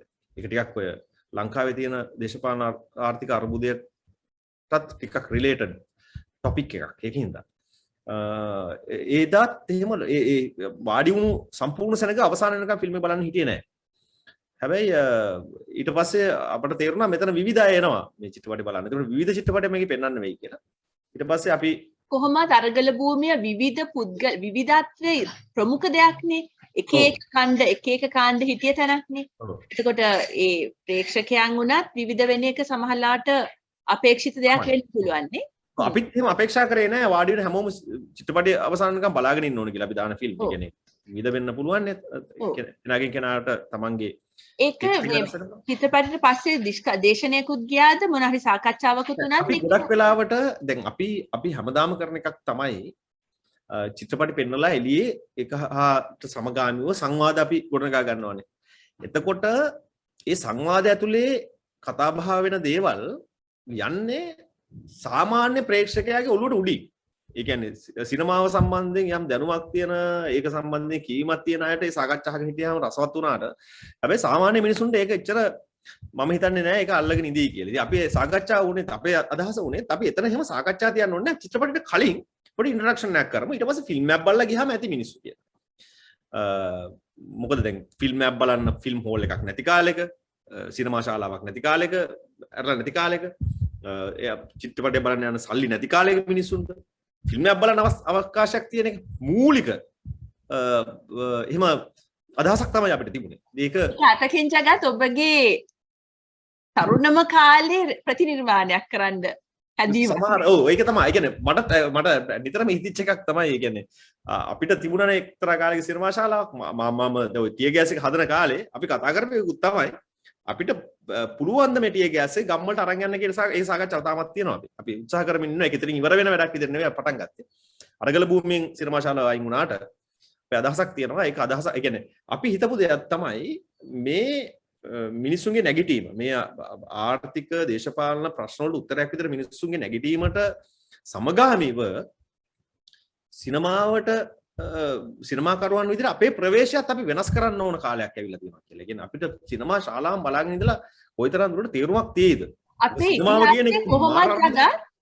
අපේ ඉතිහාසයේ කොහොමද ඔය තීටර් කියලා ලොරි වල එහෙම ගිහින් ෆිල්ම් පෙන්නපු අපිට ඉතිහාසයක් තියනවා නේද? ඔව් මම එහෙම බලන්නේ මම අහලා තියෙනවා. ඒ කියන්නේ පොල් වතු වල පොල් ගස් දෙකකට තිරයක් බැදලා ඒකේට ප්‍රොජෙක්ටර් එකක් ගහලා චිත්‍රපටි පෙන්නපු කාලේ තිබුණා කියලා. එතකොට කොළඹ ආශ්‍රිතව ගොඩක් වෙලාවට ඔය මේ ඒවනම් ගොඩක් වෙලාවට ඔය මේ පෝන් මූවිස් බලන්න හදලා තිබුණා කියලා පොඩි පොඩි මඩු වගේ ඒවා. ඒ කියන්නේ VHS ප්ලේයර් එකක් තියලා එහෙම තැන් තිබුණා කියලා මම අහලා තියෙනවා. බංකු ටිකක් දාලා. ඒවට ටිකට් එකක් ගන්න තමයි පෙන්නලා තියෙන්නේ. මම කියන්නේ ඒවත් ඒක මම කියන්නේ ලංකාවේ සිනමා සංස්කෘතියේ කොටස් ඒවා. එතකොට අපිට එතෙන්ට ආපහු යන්න බැරි කමක් නැහැ නේ. අර අපි හිතන රාමුවෙන් පිටපැන්නහම අර වීදි නාට්‍ය වගේ ඕකත් ගෙනihin මට ගොඩක් සන්තෝෂයි එහෙම දෙයක් ගැන සාකච්ඡාවක් වෙනවා කියලා අහන්න. ඔව් ඒ කියන්නේ දැන් මුදල් ලිපීමේ ආදායම් ලිපීමේ මාර්ගයක් සහ කර්මාන්තයක් විදිහට සිනමාව දියුණු කරන්න පුළුවන් එහෙම රටක නම්. දැන් අපි ඉන්නේ එහෙම රටක නෙවෙයිනේ. මිනිස්සු තෙල් පෝලිං වල, මිනිස්සු ගෑස් පෝලිං වල, මිනිස්සු කිරිපිටි පෝලිං වල, මිනිස්සු දවසේ 3-4 එවකට 4-5 අඳුරේ විදුලිය නැතුව. ඉතින් එහෙම කාලෙක සිනමා කර්මාන්තයක් ගැන කොහොමද හිතන්නේ? අපිට වෙන්නේ අර සමාජය පෝෂණය කිරීමේ මාධ්‍යයක් විදිහට එහෙම නැත්නම් මිනිස්සුන්ට රසවින්දනය ලබා දීමේ මාධ්‍යයක් විදිහට සිනමාව කොහොමද මිනිස්සු අතරට අරන් යන්නේ කියන එක මේකෙන් හම්බ කරන එක ගැන අපි දෙවනුව හිතන්න වෙන්නේ. අනිවාර්යයෙන්ම මොකද කොහොමද ජගත් මේ ප්‍රශ්නේ එන්නේ ඉස්සල්ලා වුණත් අර සරුද සිනමාකරුවන්ට අර පොලිමක් තියෙන එකෙන් චිත්‍රපටය පෙන්න ගන්න බැරි මට්ටමකුත් තිබ්බනේ. මේ ආර්ථික ප්‍රශ්න එන්නේ ඉස්සල්ලා වුණත් අපි ප්‍රශ්න තිබ්බ රටක් නේ චිත්‍රපටිවල. ඔව් ඒ කියන්නේ ලංකාවේ ඒ කියන්නේ මේ විශේෂයෙන් ස්වාධීන සිනමාකරුවන් විදියට. ඒ කියන්නේ ප්‍රධාන ධාරාවේ නොවන ඉන්ඩිපෙන්ඩන්ට් මූවි මේකර්ස්ලා කියලා කියන්නේ අපේ සංවිධානයකුත් තියෙනවා එහෙම. ඔය භූපති කට්ටිය එකතු වෙලා ගොඩනගපු සංවිධානයක් කියන්නේ ලංකාවේ. ඒකේ ඇත්තටම මුලින්ම හිටියේ ලංකාවේ චිත්‍රපටි හදලා පෙන්න ගන්න බැරි වෙච්ච සිනමාකරුවන් පිරිස තමයි මුලින්ම එකතු වුණේ ඒකට. ඒ කියන්නේ මමත් ඒක හිටියේ ඒක ෆිල්ම් එක හදපු කෙනෙක් හිටියා. මලිත් හැගොල්ලෝ හිටියා. ඒගොල්ලෝ කොහොමද අමාරුවෙන් සමහර චිත්‍රපටි රිලීස් කරගත්තා. මොකද සිනමා ශාලා හිමිකරුවන් කැමතිත් නැහැ, සමහර සර්කිට්ස් කැමතිත් නැහැ මේ අලුත් සිනමාකරුවන්ගේ චිත්‍රපටි ගන්න. මොකද ඒගොල්ලෝට නමක් තියෙන ජනප්‍රිය චරිත ඉන්න. ඒවා තමයි ඒගොල්ලෝ මොකද ආදායම ඉපෙම. හැබැයි ඔව් ඒක තමයි. හැබැයි සිනමාව කියලා කියන්නේ ඒක විතරක්ම නෙවෙයිනේ ලෝකේ. විවිධ ජානර, විවිධ ආකෘතීන්. මට හිතෙන්නේ ජගත් ඔය ඔයගොල්ලෝ හිතන අර සිනමා ශාලා ඔය සර්කිට් කියන රාමුවෙන් පිටපැන්නහම වෙන වෙන විකල්ප මාර්ග මිටිය ගෑස් එකකින් පෙන්නපු දේ අර ඉස්සර වගේ තීටර් මට්ටමට මන් දන්නේ මම ඒක ගැන අධ්‍යයනයක් කරලා නැහැ. ඒක මට මේ ඒක ගොඩක් දැනගැනීමත් සතුටක්. එහෙම මට්ටමටත් හිතන එක. ඔව් ඔව්. අපි ඒ කියන්නේ ඒක මම හිතන්නේ සිනමාවට විතරක් නෙවෙයි. ලංකාවේ වේදිකා නාට්‍ය කලාවට විශේෂයෙන්. ඔව්. ලංකාවේ වේදිකා නාට්‍ය කලාව සහ සිනමාව කියන මේ දෙකම තියෙන්නේ. එහෙම අර්බුදයක මේ අර්බුදය ගැන මම ශේෂ්ඨට ආපු කාලේ ඉඳන්ම මේ අර්බුදේ එහෙම තියෙනවා ඒ ගැන කතා වෙනවා. ඒක ඊට කලින් ඉඳමුත් මේක තිබිලා තියෙනවා. ඔව්. හැබැයි අරගලෙන් උනේ ගොඩාක් දේවල් ඇත්තටම ප්‍රායෝගික වුණා නේද? සාකච්ඡාවෙන් ඔබට ගිහිල්ලා ඔව්. පොළවේ ඇත්තටම සිදු වුණ සිද්ධිදාමයක් බවට පත් වුණා. සිනමා එක ගෝල්ෆේස් භූමියේ පිට. දැන් අපි හීනකින්වත් හිතපු නැති දෙයක් නේ ඒක. ජගත් ගෝල්ෆේස් අපි මම පොඩි කාලේ නම දැකලා තියෙන එකක්. ඒකේ සිනමා ශාලාවක් යනවා කියන එක අර පිට පැනීමේ රාමුව සාකච්ඡාවට විතරක් යොමු නොවි ප්‍රායෝගිකව නිර්මාණය වුණු තැනක් මට මේ අරගලයේ පෙවුණා. ඔව් ඒ කියන්නේ ඒ භූමිය ගෝල්ෆේස් අරගලට අපිට ගෝල්ෆේස් එක කියන එක අරගල බිමක් වෙන්න කලින් ඔතන ඇත්තම විශේෂයෙන් හවස් වරුවට ගිහින් බැලුවාම ඔතෙන්ට හවස විවේකී ගත කරන්න මාර සෙනගක් යනවනේ. එතකොට ඒගොල්ලෝ දරුවොත් එක කරන්නේ සරුංගලයක් යවන එක, ඉස්සෝ වඩේ එකක් කන එක. විශේෂයෙන් වැඩිපුර මම දැකලා තියෙනවා මුස්ලිම් ප්‍රජාව. කියන්නේ ඔවුන් සහ ඒ කොළඹ අවට ඉන්න අනෙකුත් වතු ආශ්‍රිත ප්‍රජාව. ඒගොල්ලොන්ට හුස්මක් ගන්න, හුලගක් වදින්න, නිදහසේ ඉන්න පැය කීපයක් ගත කරන්න තිබුණු අවකාශයක. එතකොට ඒකේ ඔවුන්ට තියෙන්නේ අර සරුංගලයක් මිලදී අරගෙන ඒක මම කියන්නේ ඒවා වැරදි නෙවෙයි මම කියන්නේ ඒවා හොඳයි. වඩ එකක් කාලා නිදහසේ ඉඳලා යන එක. හැබැයි කවුරුත් මම හිතන්නේ මීට කලින් ඔය ආණ්ඩුවල දැන් අපි රනිල් වික්‍රමසිංහ මහත්තයාගේ ගෙදර පුස්තකාලයක ගිනි තිබ්බා වගේ ඒවට සෑහෙන විශ්වාස වෙනවනේ සමහරු. සහ එතුමාගේ චිත්‍ර ගිනි ගත්තා වගේ අය කියනවනේ. හැබැයි ඔවුන් කවදාවත් හිතලා තියෙනවද මේ සාමාන්‍ය මිනිස්සුන්ගේ රසවින්දනය ගැන? ඒ ඔවුන්ට ඒ අයිතිය තියෙනවද කියන කාරණේ. මම කියන්නේ ඔය ගෝල් ෆේස් එකේ ඒ එන මිනිස්සුන්ට ගිහිලා නාට්‍යයක් බලන්න තැනක් තිබ්බනම් හවස්වරු වෙන අයට. හවස්වරුවේ ගිහිල්ලා පොඩි මියුසික් එකක් රස විඳින තැනක් තිබ්බනම් ඕන් එතෙන්ට යන්නේ නැද්ද? ඒ දරුවන්ට ඒ අත්දැකීම හම්බ වෙන්නේ නැද්ද? ෆිල්ම් එකක් බලන්න යන තිබුණා නම් ළමයෙකුට ගැළපෙන චිත්‍රපටයක් එතන කොහේ හරි පෙන්වුවා නම් මම කියන්නේ වන් ගෝල් ෆේස් එක වගේ ඒවා තියෙනවා සිනමා ශාලාව විදිහට. නෑ හැබැයි ඒක වියදම ඒක පන්තියකට සීමා වෙනවානේ වියදම. හැබැයි එතකොට අර මනුස්සයාට ගිහිල්ලා ඔතන අපි ලයිබ්‍රරි එකක් හැදුවා. මම කියන්නේ ඒ වගේ ලයිබ්‍රරි එකක් ඔතන තිබ්බනම් පොතක් කියව ගන්න. පොඩි ඒ වගේ කලා සංස්කෘතික අවකාශයක් විතර ගොඩනගලා තිබුණා නම් විදේශී රටවල හිටපු කෙනෙක් විතර ඔබ දන්නවා ඇති පිට රටවල අර බැස්කස්ලා කියලා කියන බැස්කින් කරනවා කියලා කියන පාරවල් ලයිනේ සින්දු කියන මම කියන්නේ එහෙම මටවත් නෙමෙයි පොඩි ඔය ස්ක්වයර්ස් කියන තැන්වල ෆුල් ඔකෙස්ට්‍රාස් පර්ෆෝම් කරනවා. කොම් කරනවානේ මම කියන්නේ බලන්න. ලංකාවේ කොහෙද තියෙන්නේ? මේ ප්‍රධාන නගරේනේ කොළඹ කියලා කියන්නේ. ඉතින් මම කියන්නේ අපි ඇත්තටම ඉල්ලුවේ ඒ අයිතිය තමයි උතන සිනමා ශාලා හදමින් පුස්තකාල ගොඩනගමින් අපි ඉල්ලුවේ කලාව රස විඳීමේ අයිතිය මිනිස්සුන්ට තියෙන්න ඕන කියන එක. ඒක රනිල් වික්‍රමසිංහට විතරක් තියෙන්න ඕන එකක් නෙවෙයි. ඔහුගේ පුස්තකාලය ගිනිගත් එක සම්බන්ධයෙන් අපට වේදනාවක් තියෙනවා. හැබැයි ඔහුට වේදනාවක් නැහැනේ රටේ මිනිස්සුන්ට ඒ අවස්ථාව අහිමි වීම සම්බන්ධයෙන්. මේ අපි අහන්නේ ඒකනේ. ඒක එතකොට මේ මම කියන්නේ මෙහෙම හිතමුකෝ අපි ඒ රනිල් වික්‍රමසිංහට බැරි වුණානේ උතර තිබුණු කලාගාරය ගැනීම සම්බන්ධයෙන් අඩු ගානේ කනගාටුව ප්‍රකාශ කරගන්න තාම සුජිත් රත්නායකගේ එතන තිබුණු පුස්තකාලයට පහර දීම සම්බන්ධයෙන් කනගාටුව ප්‍රකාශ කරගන්න. දැන් තත්ත්වය අනුව එතන කිසිම දෙයක් නැහැ නේද ජගත් පුස්තකාලය හෝ ඒ කියන්නේ ඔව් අපි හිතපේකුත් තමයි මෙහෙමයි අපි හිතනවා කවදා හරි දවසක උතන අරගල භූමියේ මේකේ මෙමෝරියල් එකක් මොකක් හරි අපි හිතමු අපිට එතන මොකක් හරි විදිහකින් මේ අරගලය සිහිපත් කරවන සුළු. එහෙම නැතත් ඔතන එහෙම කලා සංස්කෘතික අවකාශයක් විදිහට ඔතන අදහසක්. ඒක සමහරවිට නීති අනුකූල මාර්ග වලින් අපිට කවදා හරි ඕක ඔතන එස්ටැබ්ලිෂ් කරගන්න පුළුවන් වුණොත් ඒක ඉතා වැදගත් අදහසක් කියලා මම හිතනවා. මේ ජගත් මොන තේරීම්ද ඔබ චිත්‍රපටි වලට කරේ? මම දැක්ක ෆ්‍රැංගපන්නි වගේ චිත්‍රපටි, උසාවිය නිහඬයි වගේ. දැන් ඕක අරගලයට සම්බන්ධ වෙන්නෙම නැතුව ඔය චිත්‍රපටයත් යම් අරගලයක් කරානි සමාජීය වශයෙන්. දැන් මේ විසාකේසගේ සත්පෙතිමලනේ සයපෙති කුසුම. ඒකේ දැන් තියෙන්නේ හෝමොසෙක්ෂුවැලිටි ගැන එක්කෝ. ඒ වගේ ඔබ තේරීම් කරේ මේ ප්‍රතිරෝධය දක්වන චිත්‍රපටිද? කොහොමද මොන නිර්ණායකයක් මතද ඔබ තීරණය කරේ? ජගත් මොනවද පෙන්වන්නේ කියලා ඔක තුල? ගොඩක් වෙලාවට ඒ වගේ තෝරා ගැනීම තමයි මම අපි කරේ. මේ අපි ඔය මං කිය මුලින්ම ඔය මේ සොර්වි මිස් යූ වගේ ෆිල්ම් එකක් ඒක ඔහුගේ කලින් මොකක්ද ඔහුගේ අයිඩනිල් බ්ලේක් වගේ ෆිල්ම් බැලුවත් ඒ ඔහුගේ චිත්‍රපටවල තියෙන්නෙම මේ තියෙන සමාජ අසාධාරණයට එරෙහිව ඌ ප්‍රකාශනයන්.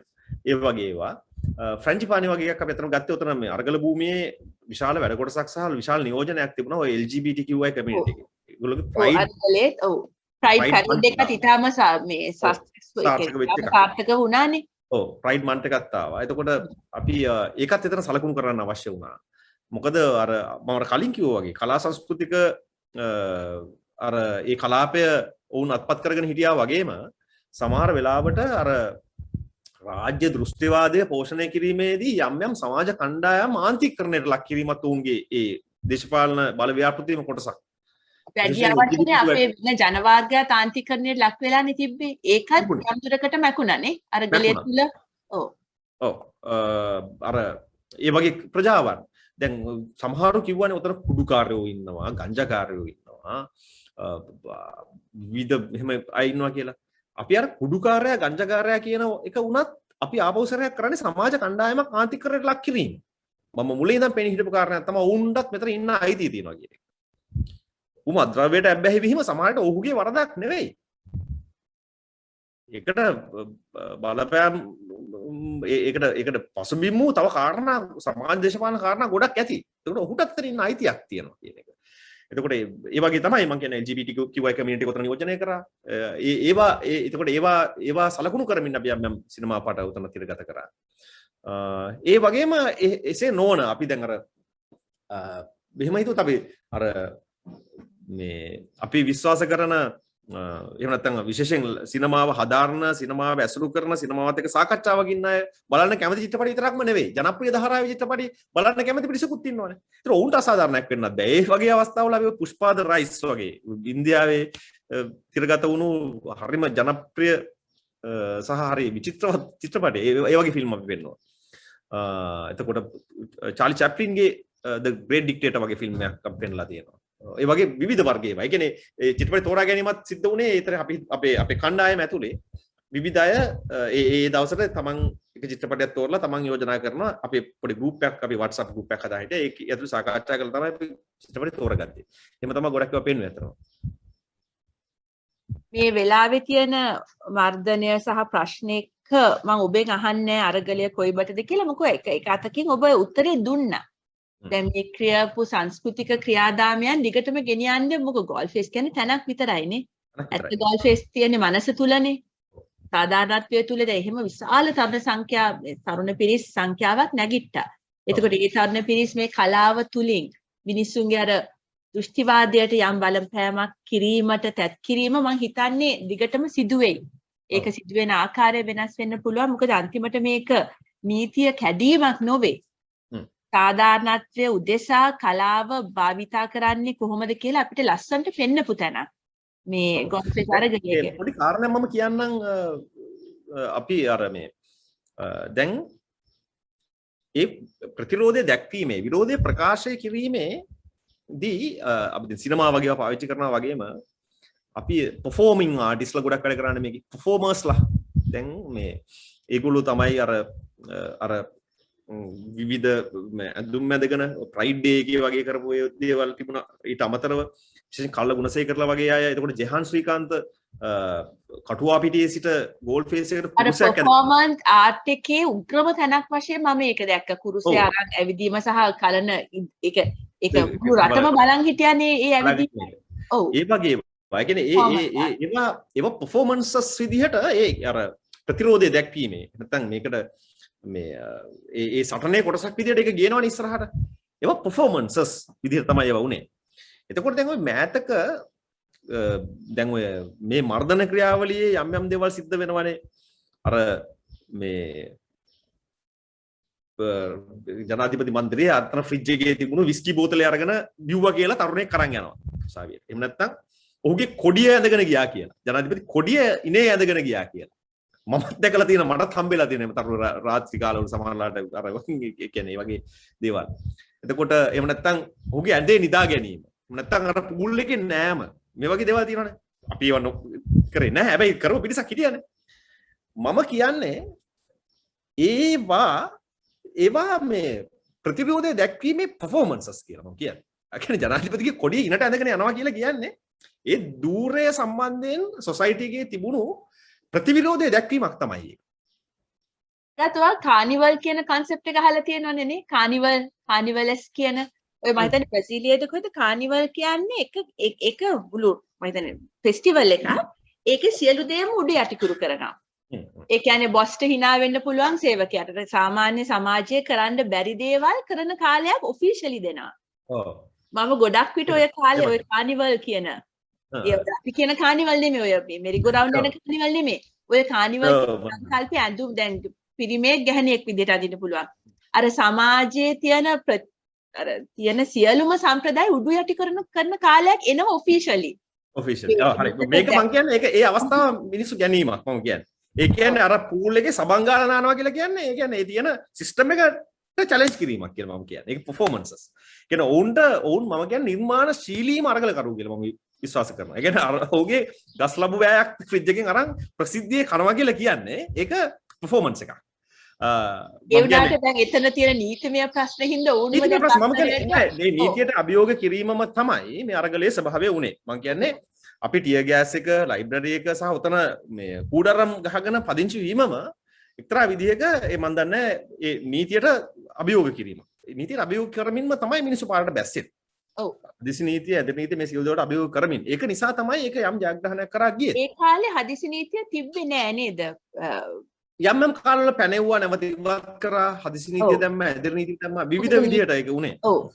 නීතිඥවරු ඇවිල්ලා ඒකේ අර යම් අර ඉන්ටර්වෙන්ෂන් එකක් උන් හැමතිස්සෙම සම්බන්ධ වෙලා යම් කේස් එකක් දාපු හින්දා ඒක උඩ එනවා යනවා වගේ තැනක ඇත්තටම ජනතාවගේ නැගිටීම ජනතාව එන්න ගත්තනේ. කියන්නේ ජනතාව පාරට බහලා ඒ කියන්නේ ඒක විතරම ඒක කියන්නේ මේ නීතිය වයලේට් කිරීම ඇතුළේම තමයි ඒකේ ප්‍රතිරෝධය දැක්වීම සිද්ධ වුනේ.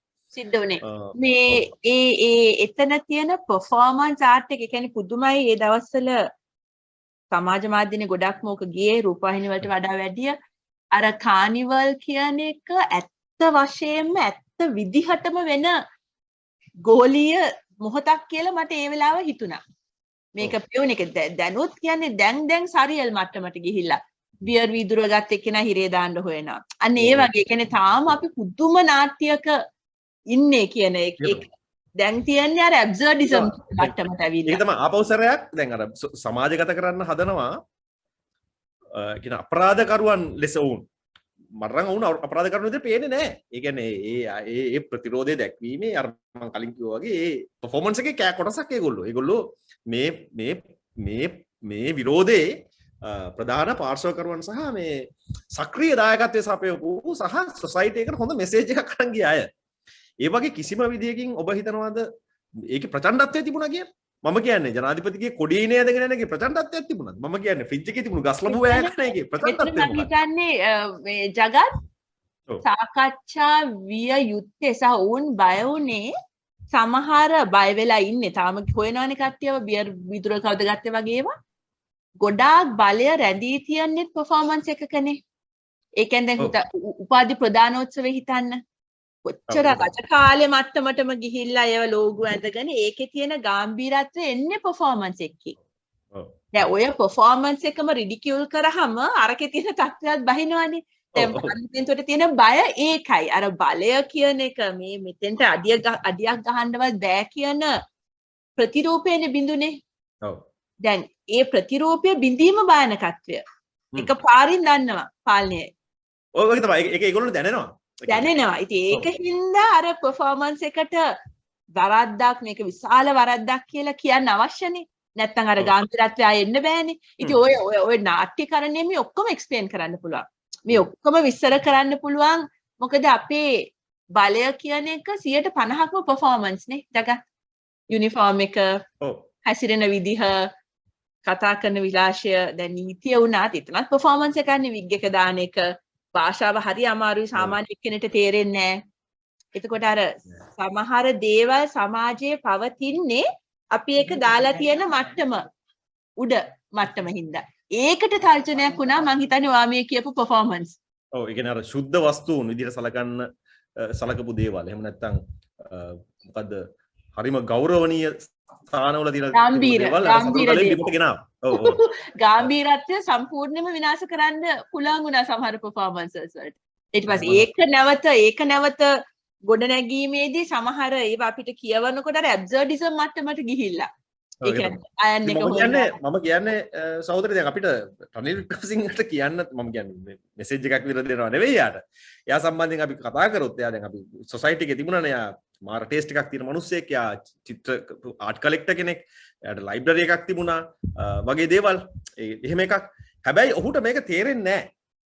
ඒ කියන්නේ ඔහු අපි හිතන තරම් ටෙස්ට් එකක් තියෙන මිනිස්සෙක් කියලා මම විශ්වාස කරන්නේ නැහැ තවදුරටත්. ඒ කියන්නේ ඔහුට මේක තේරුම් ගන්න පුළුවන් වෙන්න ඕනේ. ඒ කියන්නේ මේ ඔහුට මේක මර්ධනය කරා වුණත් මෙහෙම නෙවෙයි එහෙමනම් කරන්නේ. ඒක ඒ කියන්නේ එවන් සංස්කෘතික සාක්ෂරතාවයක් එවන් කලා සාක්ෂරතාවයක් තියෙන මිනිස්සෙක් නම් මේක මර්ධනය කරන්නේ මෙහෙම නෙවෙයි. එහෙමනම් ඔය කොඩිය ඇදගෙන ගිය මිනිස්සයාව හිරේ දාන්නේ නැහැ. මේක අලුත් දෙයක් නේ ජගත් මං හිතන්නේ මේ කවුරුවත් කියන්නේ මේක පුදුම දැන් ගෝල්ෆේස් අරගලි උනේ දැන් මම 69 ඉපදුනේ මම 71 අහලා තියෙන 89 දැක්කා ඒ අරගලවල තිබ්බ ප්‍රචණ්ඩත්වය වෙනුවට මේක සෞන්දර්යවාදී ලෙස කරපු අරගලයක් මම ඒක මේකට ඒගොල්ලොන්ට ප්‍රචණ්ඩත්වයෙන් උත්තර දෙන්න තරම් ප්‍රචණ්ඩත්වය මේ පැත්තෙන් අපි දුන්නේ නැහැ ඒගොල්ලොන්ට. ඒක තමයි හැබැයි දන්න එකම දැන් මෙතන අරගලේ එච්චර අලුත්. ඔව්.